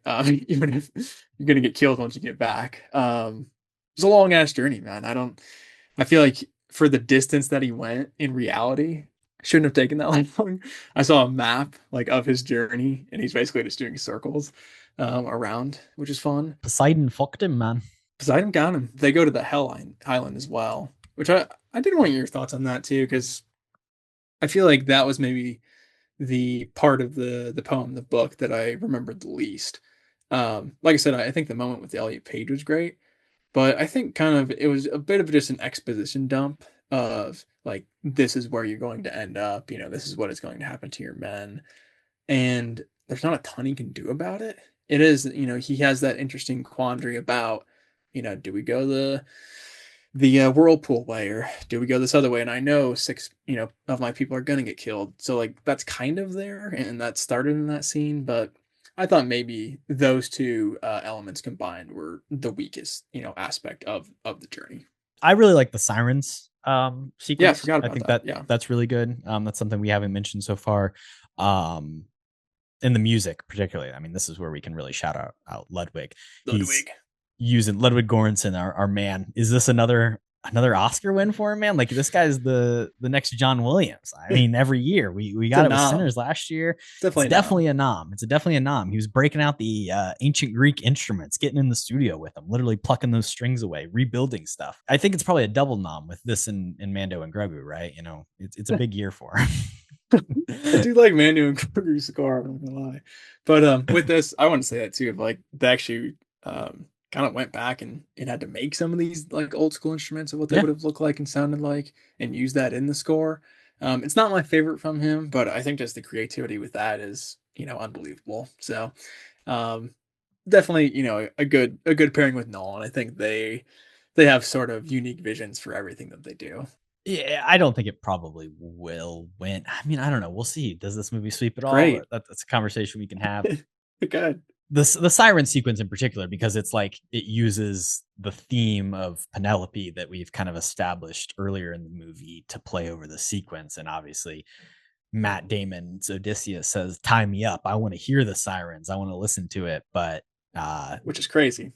And great acting from him, kind of reacting this moment. But that song that we hear as an audience, is really well done, and it obviously makes sense that he would hear a song that is related to his wife. And then that guy jumps off the boat. He was not sticking around.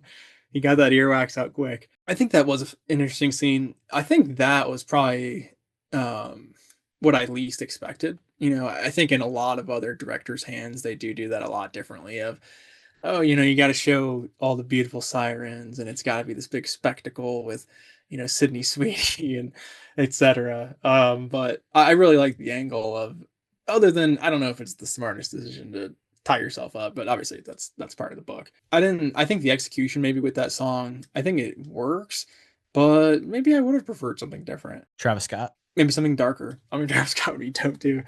Just drop Fiend. That'd be a good record scratch.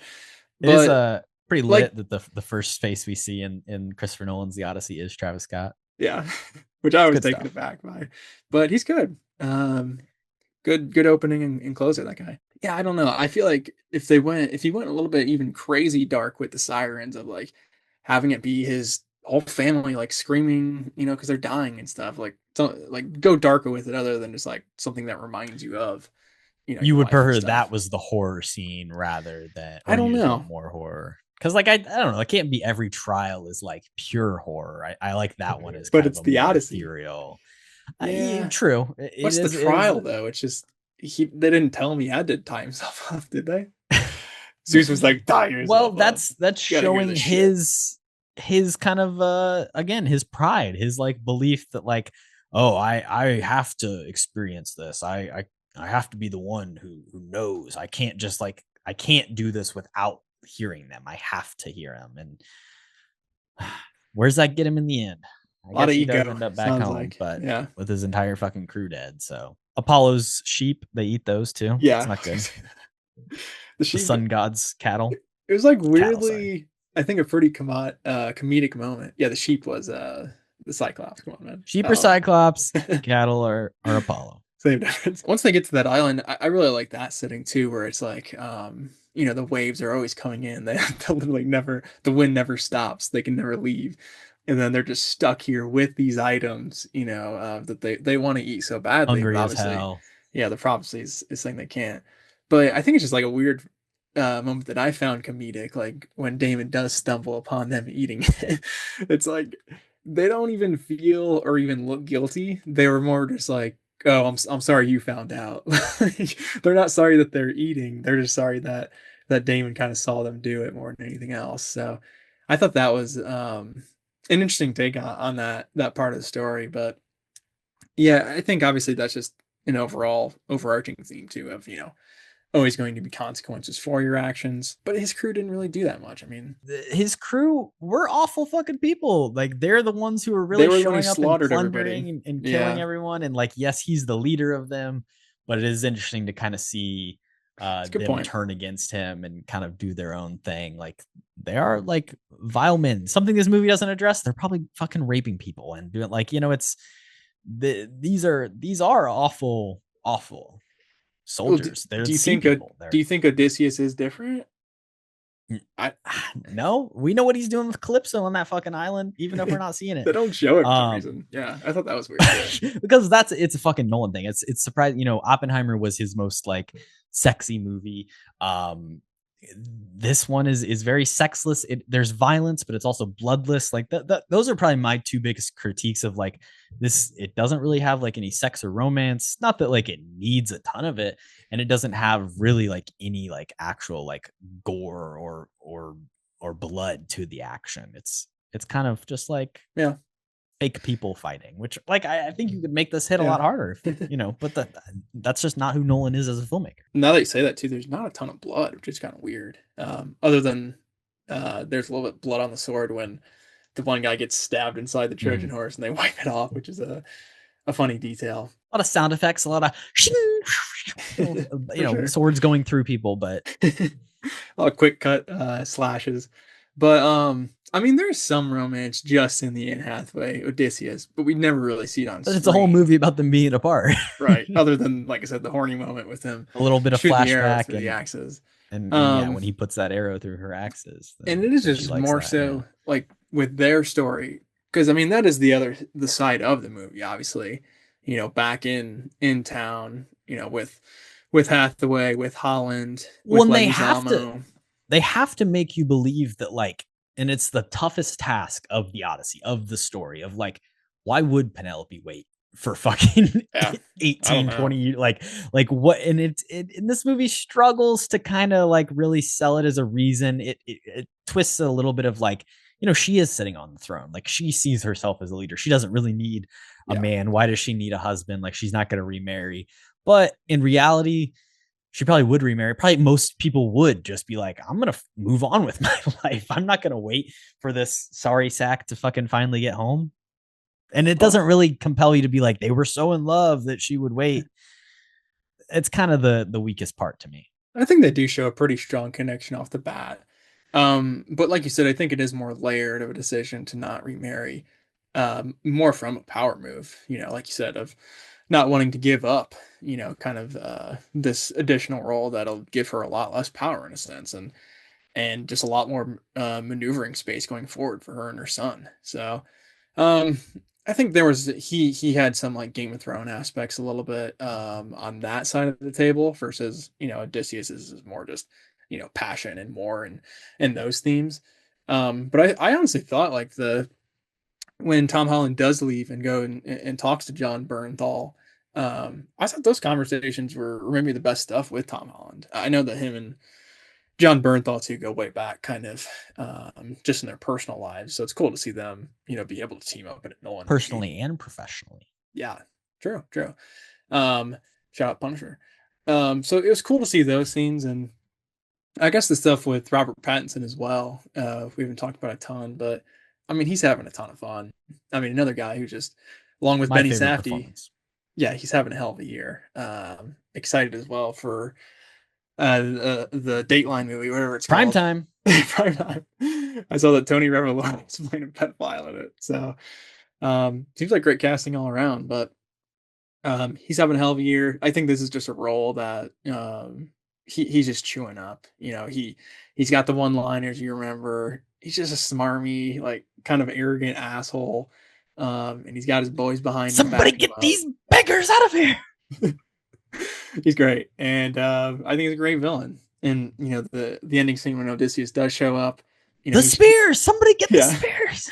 he shows his true colors too, of just hiding behind a pillar, you know, cheering everybody else on in the battle. So I just think, you know, his arc as a villain was definitely satisfying as a viewer. My favorite performance of the movie. He's so good in this as this like sniveling little piece of shit, who the second a real battle shows up, you know, is hiding behind a pillar, yelling for other people to do the fighting for him. He is such a great antagonist throughout the rest of the film as this kind of guy who's butting heads constantly with Tom Holland and you know, trying to worm his way into this relationship, and he's like the best and the worst of all these suitors in a really fun way.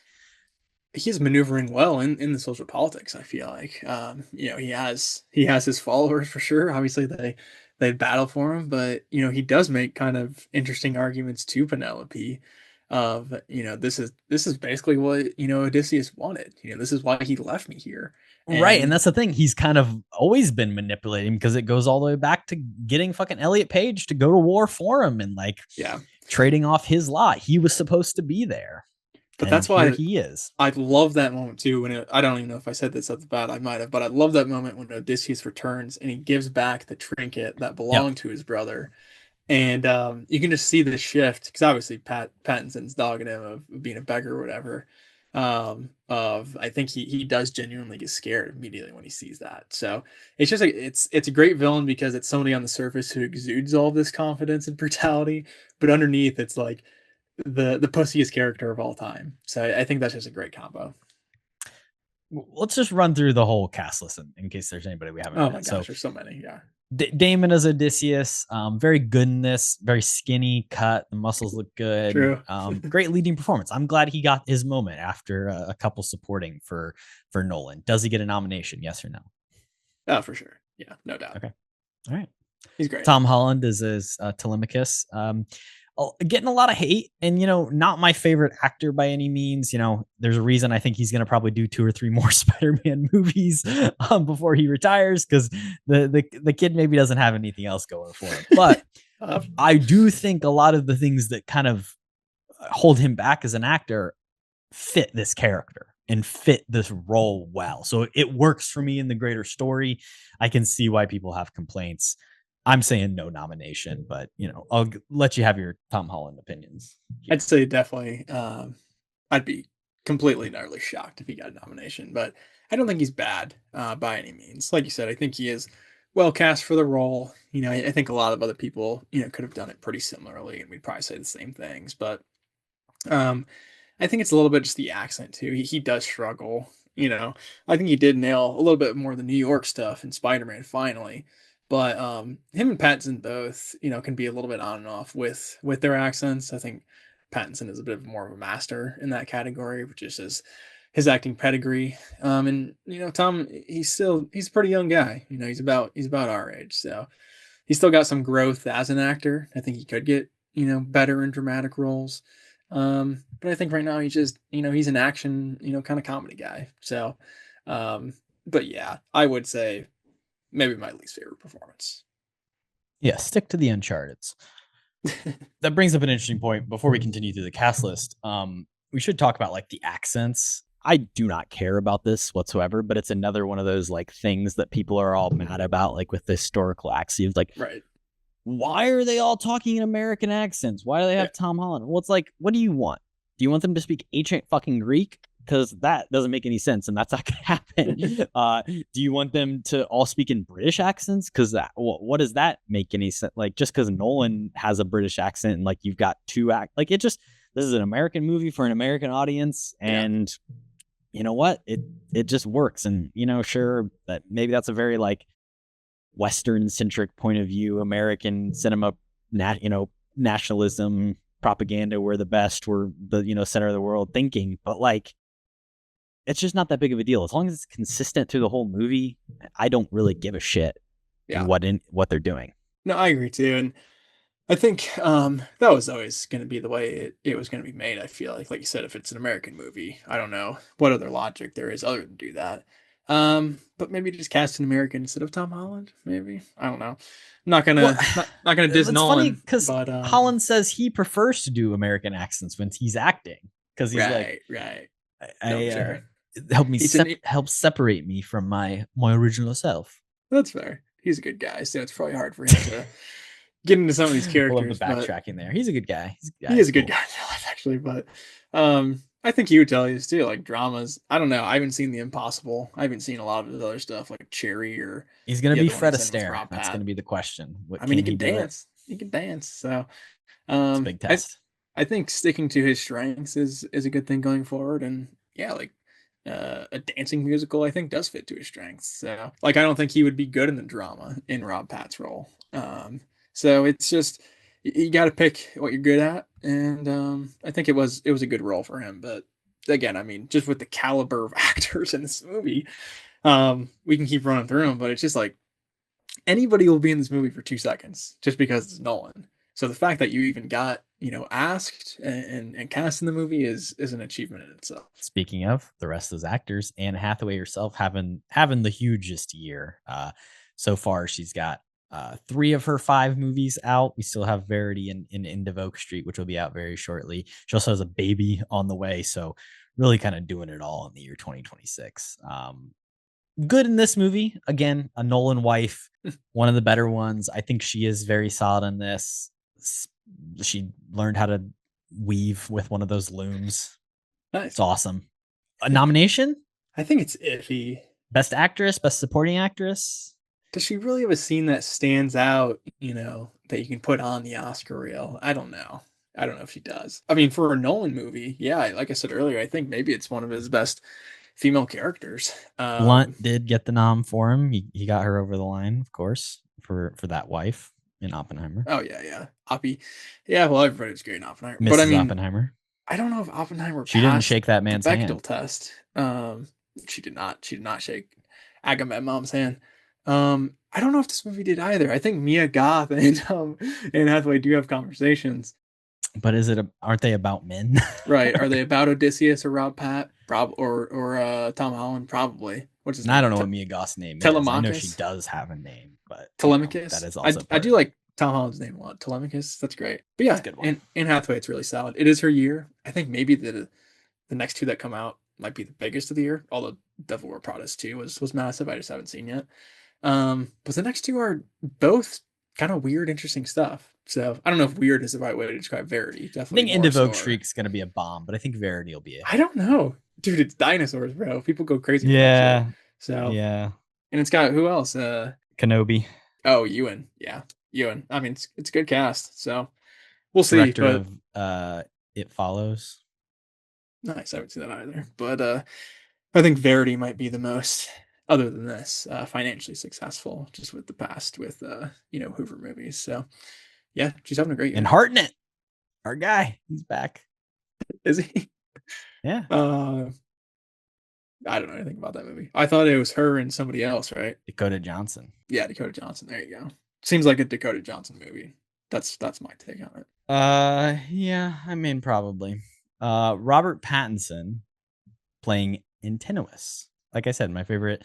I wouldn't marry this guy though. So I don't think he gets nominated for this. I do think that there's a world where he gets a primetime nomination. Like if that movie's good enough, then it's kind of like hey, we loved you in the Odyssey, and we loved you in the drama. But this is like to me that would be the role that would make the most sense. Like that feels the most Oscar-y, and it would be like a lead actor nomination. Like Dune's probably not going to happen, sight unseen, of course. But I don't think there's a world.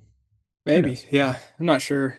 The screen time, just Divvy and Dune will be very, very interesting. He is up there in this. It's decent compared. I want to see a lot of Anya Taylor-Joy, but I think he does get a nod for this. I would be kind of shocked if he didn't. Obviously, very, very early. We're getting there's a couple more names on this list that I think are more likely. There's at least one that I think is more likely to get a nomination for him. Let's jump down on the list here a little bit to John Leguizamo. Okay. As Eumaeus. Yeah, I said I love his performance. I just don't know. He should get nommed, but I don't know if he will. Dude. That dog's great. That is the one that I've seen a ton of buzz for, of like, hey, he's an older guy, has never really had the movie or the role that would make sense. Maybe he's the Amy Madigan of this year, we can say. I don't know. Like, we love Super Mario in the 90s. Let's get this guy an Oscar. No, I'm just kidding. But like Leguizamo's been working for a long time. Maybe this is the kind of movie that gets him over the line. Same thing with like a Samantha Morton. That's one scene as Cersei, but maybe, she's been in the industry for a really long time. Those are the type of performance. To me, it's like Damon gets nominated, maybe Hathaway, and then if anybody else, it's Samantha Morton, John Leguizamo. I think that makes sense. I think as well, yeah, Morton would be a very good pick for supporting actress, obviously. And I don't know. I think as of now, I would say supporting wise to give it to Leguizamo and Rob Pat. But if you have to choose between one, I think that is where it gets difficult a little bit. Because I think Leguizamo is phenomenal. I mean, I said early on, I think him and Himesh Patel are just very, very, very great and underrated. This might be my favorite from Leguizamo. I don't know if I've seen all of his stuff, but putting him in this mentor role. I mean, obviously it starts out of just being a boys with Odysseus, but then Mentor is a different character, Kody. It's true. That's a crazy thing too. That's a little Odyssey joke for you. Yeah, that was a little inside Odyssey. But it's crazy that just like normal stuff in our culture, kind of comes from this nobody. Fucking Trojan horse, mentor. Yeah, cool to see that. And also Mentor's badass, but got killed too early. But Leguizamo was great. He's almost like a Mr. Miyagi. And then him and the dog are kind of just this really cool symbolic thing coming back as well. where he finally gets to reunite with Odysseus, and obviously he doesn't realize immediately, but the dog definitely does. So shout out to the dog. Argus. Argus, that's his name. Great dog. Not a great name, but it's a great dog. Sid the Sloth, obviously, John Leguizamo's best work. Oh, right. John Wick. How could I forget? Romeo and Juliet. Which John Wick is he in? The first one? Uno. Romeo and Juliet. I like that movie. Baz.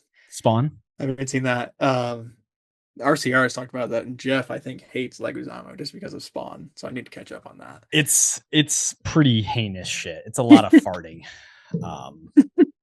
Doesn't really want to make me watch it, but he also looks like a real weirdo in maybe weirdo is not the best word, but in Romeo and Juliet, his like costume design. I guess everyone's costume design in that is just super 90s, but I feel like he's got a weird look. So it's cool to see him do a much different role.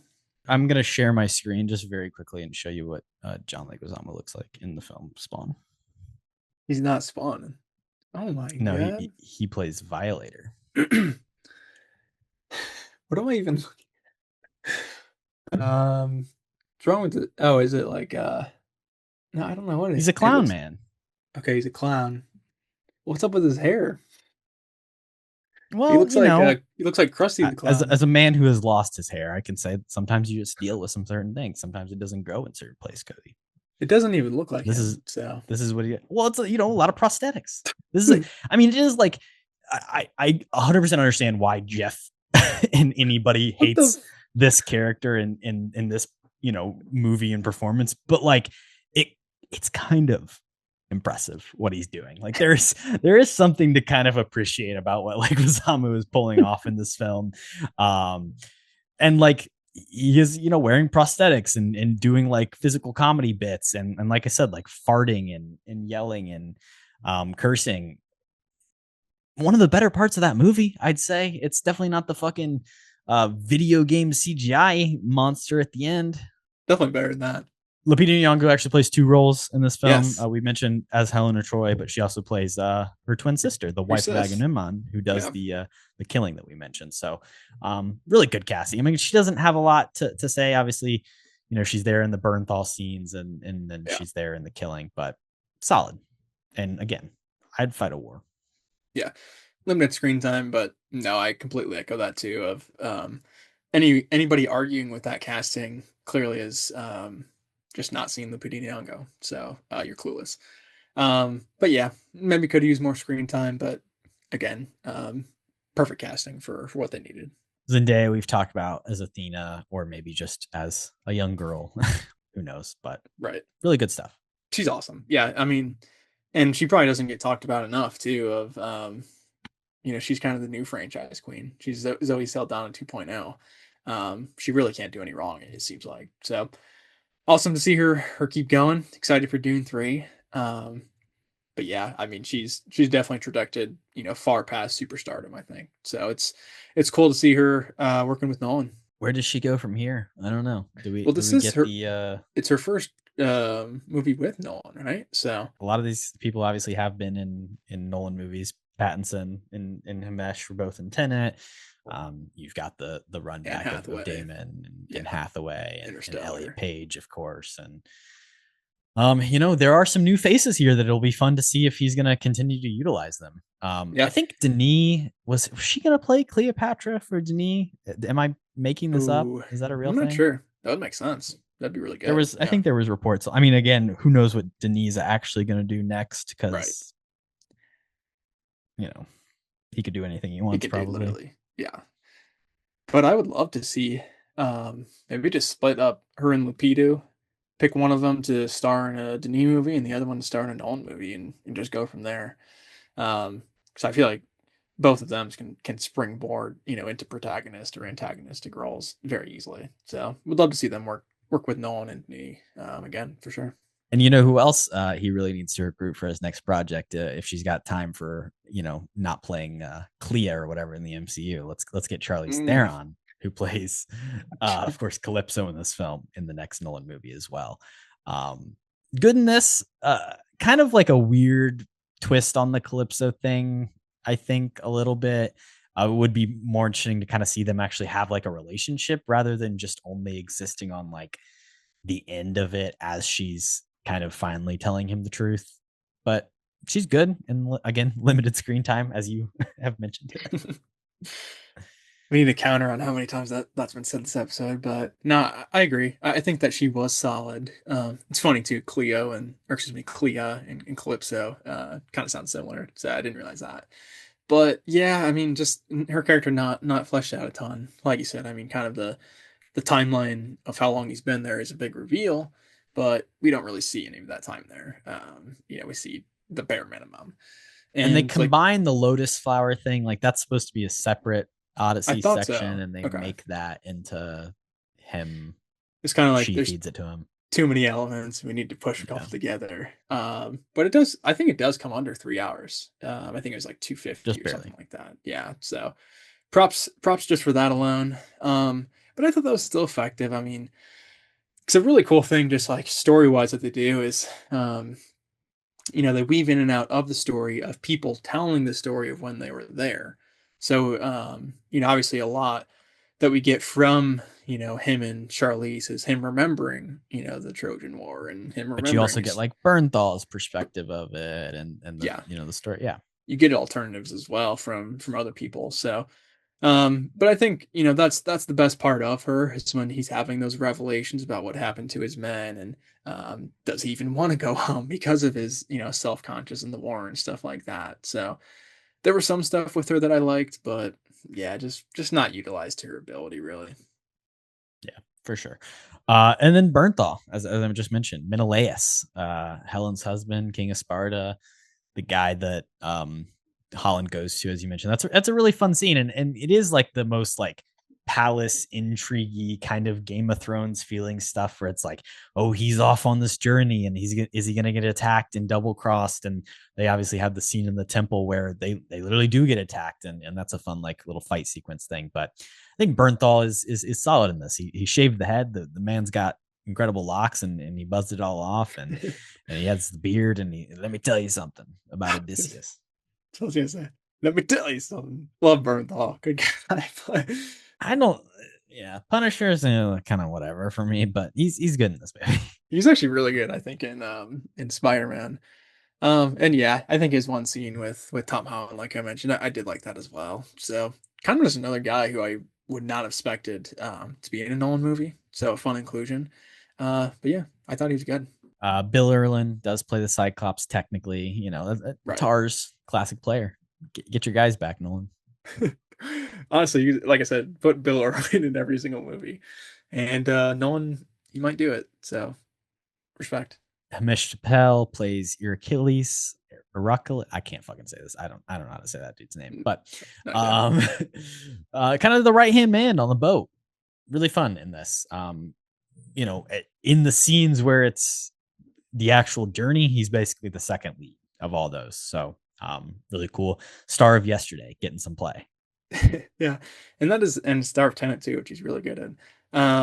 But yeah, kind of like you said, with those water scenes coming back, he's a massive player. He is one of the main characters for the majority of the movie. So I thought he was awesome. Safdie is Agamemnon, as we've talked about. The plumage is great. The head. This gets into some of the like accent stuff as well. Of like, it's not all historically accurate, like the armor and the stuff. But I don't really give a shit if it looks cool. Like it's a movie, Like if it looks cool and it fits the story, I don't really give a fuck if everything here is 8th century BC accurate. Doesn't matter to me because I don't know. And if you're a nerd like that, touch grass, get a girlfriend. I don't know. Go work on the movie. You feel that? Yeah. Make your own Odyssey. Go watch The Return starring Ralph Fiennes. I love Rafe. That looked pretty unwatchable. Last but not least, of course, Elliot Page as well as Sinon. And really interesting. I want to talk more about this. So again, not a character that is in Homer's The Odyssey, not mentioned. It is a character in the Aeneid, which is another story that takes place during the Trojan War is written much later in time, like 800 years in the future after the Odyssey, but is like kind of telling a different perspective. So this is a character from that Nolan specifically chose to put in this and cast Elliot Page in the role. And what that character, Sinan, has literally like derived and as like the most well-known liar of all time, or is like the most treacherous person of all time. And they're the reason the Trojan horse gets into Troy, literally, because they lie to the soldiers and they tell them that it, oh, this is just a gift for the gods, for Athena, and then they're able to make in. And you could interpret it in a dangerous way of like casting a trans actor as a person who is known for being a liar and known for being this character. But that's not what this character becomes. They actually become this really interesting thematic representation of guilt and of people we've abandoned, similar to like the way we are literally abandoning trans folks in our country day and day. These people who should be protected, rather we're just sticking them out to the wolves, leaving them out to die for soldiers left behind while we're in the Trojan horse. So I think there's an interesting allegory there as well, reframing this character that historically has represented distrust and lying and deception, and rather reframing it. The deception is Odysseus. He is the one who lies to Sinan, because Sinan doesn't even know that they're in the Trojan horse. So it's his lie and his shame and his guilt, and he has to face Elliot Page when he goes down to hell and face his actions, and it's part of this huge guilt. So I think that's a really cool idea to maybe a little bit of meta casting, use that, and then at the same time, what is that character in the movie but a distraction, a reason to get the Trojan horse, a reason to get some greater problem into the city? In the same way that when you look at the news, you see this story about trans athletes in sports and this story about how trans people are coming into our bathrooms, and it's vilifying and creating this greater problem where there isn't even really an issue. You know how many actual like trans women compete in sports? It's like a minuscule number of people. Like this is a very small percentage of the population. It's a fucking mountain out of a molehill thing. It's where we're taking these people, a class of people who are already facing, higher risks of suicide and struggles with mental health, and, are going to be bullied and are not going to be accepted by society. And we're turning them into the ultimate villain.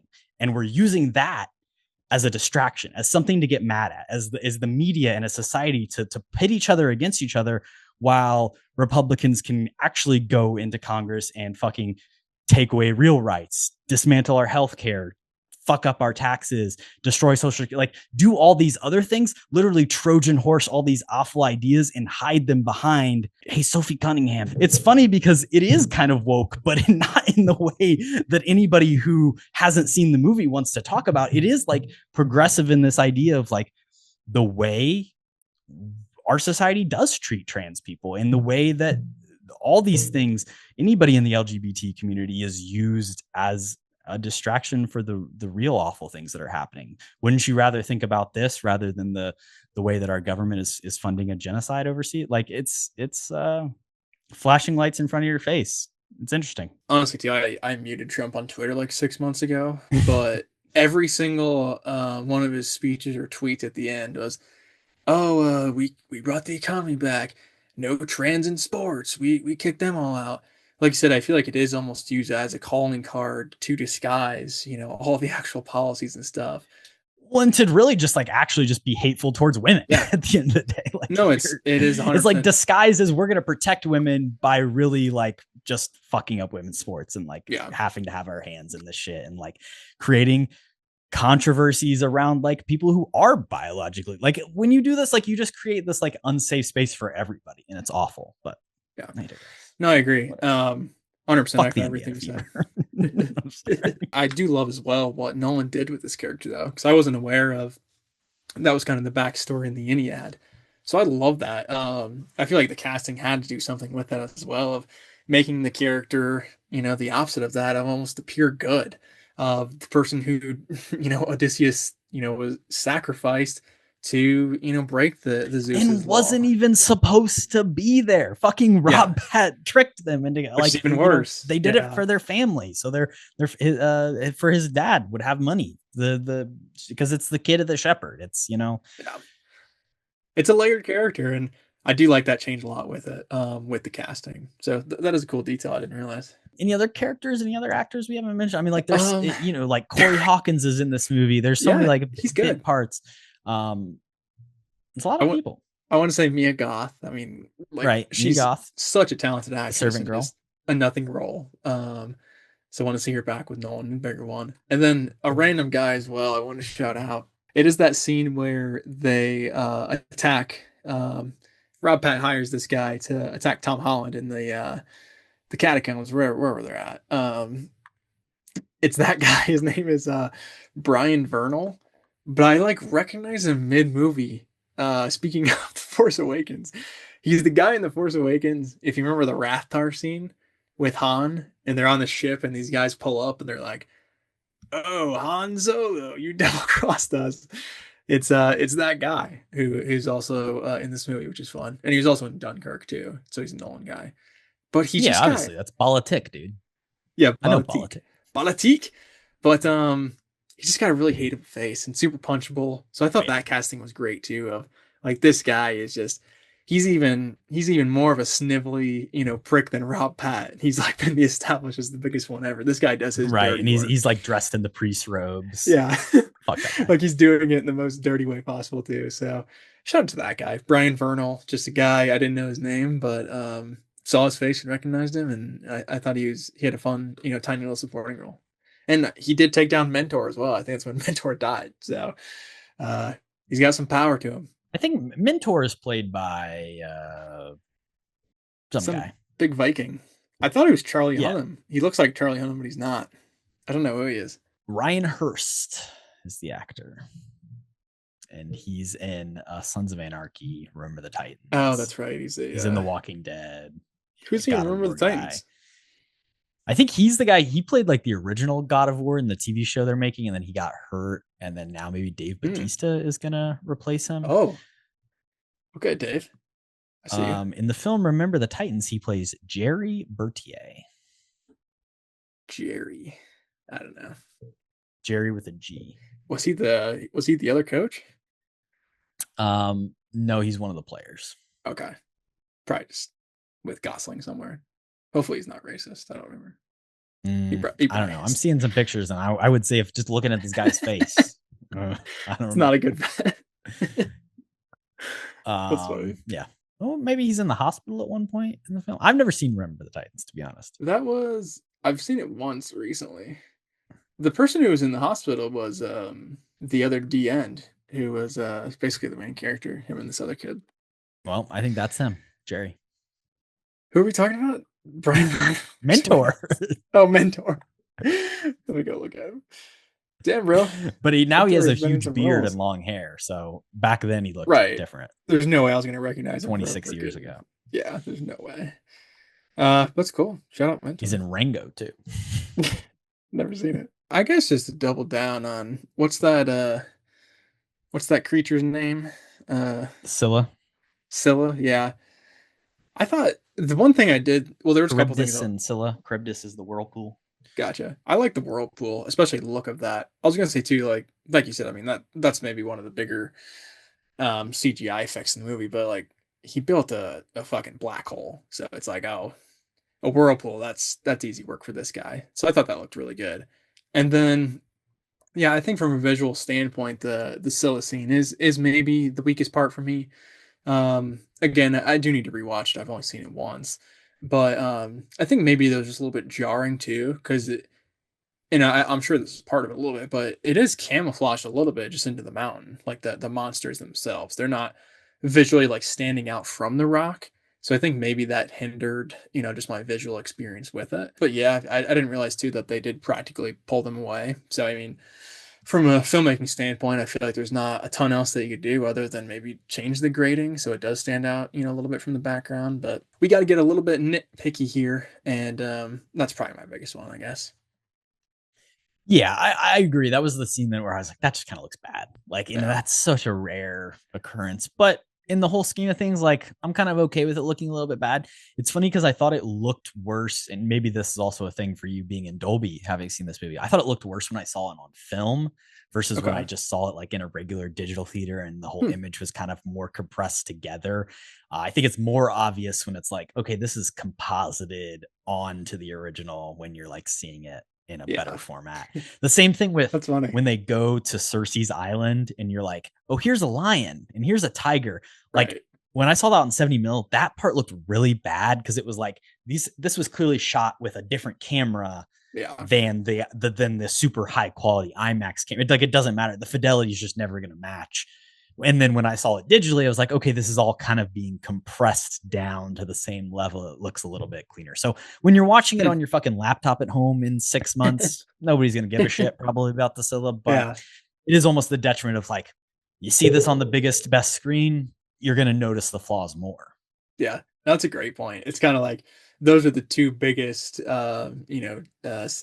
of CGI. The CGI, And it's like we're just using too good of a, camera quality where it just looks obvious because of that. So no, I think that's a really good point. Like I said, pretty nitpicky, but it'll probably look a lot better on my laptop, and I'm excited to watch it there. I'm in the process of moving. All of my physical media is at a different location from where I'm currently recording the podcast. But for physical media corner, I do have this Odyssey hat I wanted to show off. I don't know if you noticed. I was rocking. I didn't. And we do have on the side Kodak 35 mil, 70 millimeter. Got this for free when I bought my Odyssey ticket at the Music Box. So I'll take some free merch any day. And that's awesome. Wear it to the pod once at least. I don't know if I'd rock the Odyssey hat out and about. It's kind of a tough. I'm not like I'm a Nolan fan. I like these movies. I gotta say, like, this movie's awesome. It's still like my fourth favorite of his. But I also don't want to be that guy, right? Like, I'm not that big of a stan. Like, I gotta keep my distance. Do you have a Nolan list? I do have a Nolan list. Yeah, maybe a top 5. So, like I said, I think for me, and I think it is more recency than anything. I don't think I have. I don't know if I did. I might have rewatched Oppenheimer. I can't remember. But regardless, I feel like Nolan movies, like, before I have an opinion on them, I need to see them at least like 3 or 4 times. It took me a while to come around on Memento. I was kind of down on that movie. Maybe I need to watch Interstellar again, is what that means, but I don't want to. But my top 5... rewatch Tenet is what you got to do. True. I feel like if I rewatched Tenet, I would probably like it a lot more, honestly. Because I was just... Our pod episode, that's a great one, because it's just like, I came in not knowing what the movie was about, and I left like, oh wow, I need to rewatch it again because I didn't catch any of that. But that didn't make the top 5. Mine is 5 Inception. 4 and 3 are pretty interchangeable, but I have 4 The Odyssey right now, 3 Oppenheimer. Again, rewatching those, that could flip. And then my top 2, I don't know if it'll ever change. Dark Knight and The Prestige, which are just two of my all-time faves. But shout out Memento, shout out Insomnia. Following is good if you haven't checked that out. But is your list similar? I think we have the same broad strokes. Hey, there's a reason we're friends, Kody. It's the same 5 movies, just in a little bit of a different order. Nice. I do have The Odyssey at 5 after 2 viewings. 4 and 5, it's tough. They're close. 4 is The Dark Knight for me, which I feel like is a movie that every year as time passes, I feel like I kind of like it a little bit less.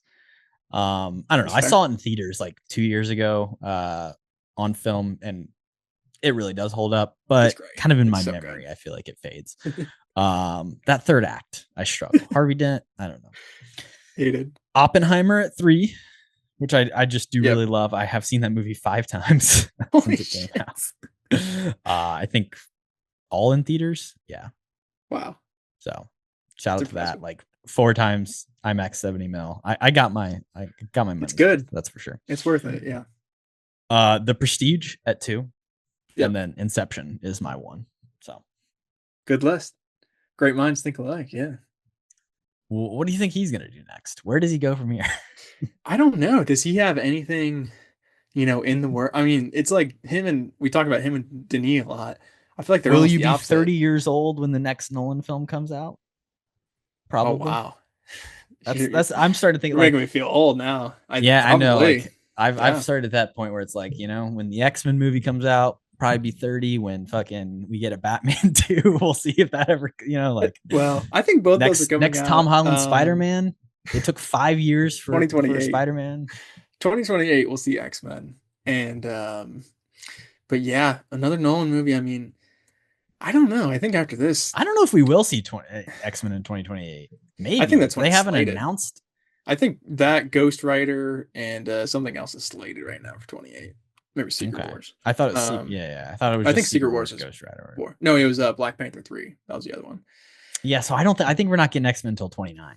Maybe. I mean, they push stuff all the time, so I wouldn't be shocked. But yeah, no, I mean, I would think it'll take Nolan some time to pump out whatever he's thinking next. I mean, obviously, I assume it's going to be something original that he's passionate about. So he's pretty clockwork, 4 years. So yeah, but at some point, especially after a production like this, I feel like you got to slow down a little bit. At the same time, like with maybe Oppenheimer, this inspired him.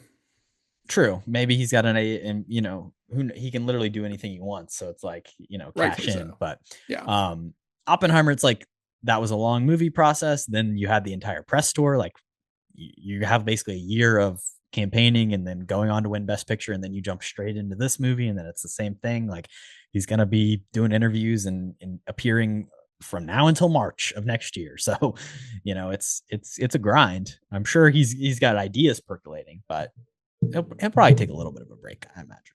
Yeah, we'll see. I mean, he's like I said, I think he's in his prime, weirdly enough. Especially from a just general audience standpoint. I think anything he makes is going to make buku bucks. So I don't know. I'm excited. Obviously, anything that he makes, we're going to go see. But go back in sci-fi, man, or go back to superheroes. I'll be selfish, Go make me an X-Men movie. Go make me a Star Wars movie. But probably don't do those. But anything he makes is going to be great, probably. Horror would be interesting. I know there's been, people bringing that up a little bit. Yeah, that would make sense. Coming off this movie, I feel like it'd be a great jumping point. Sinners 2. I don't know if he's going to do any franchises. But I'd watch it.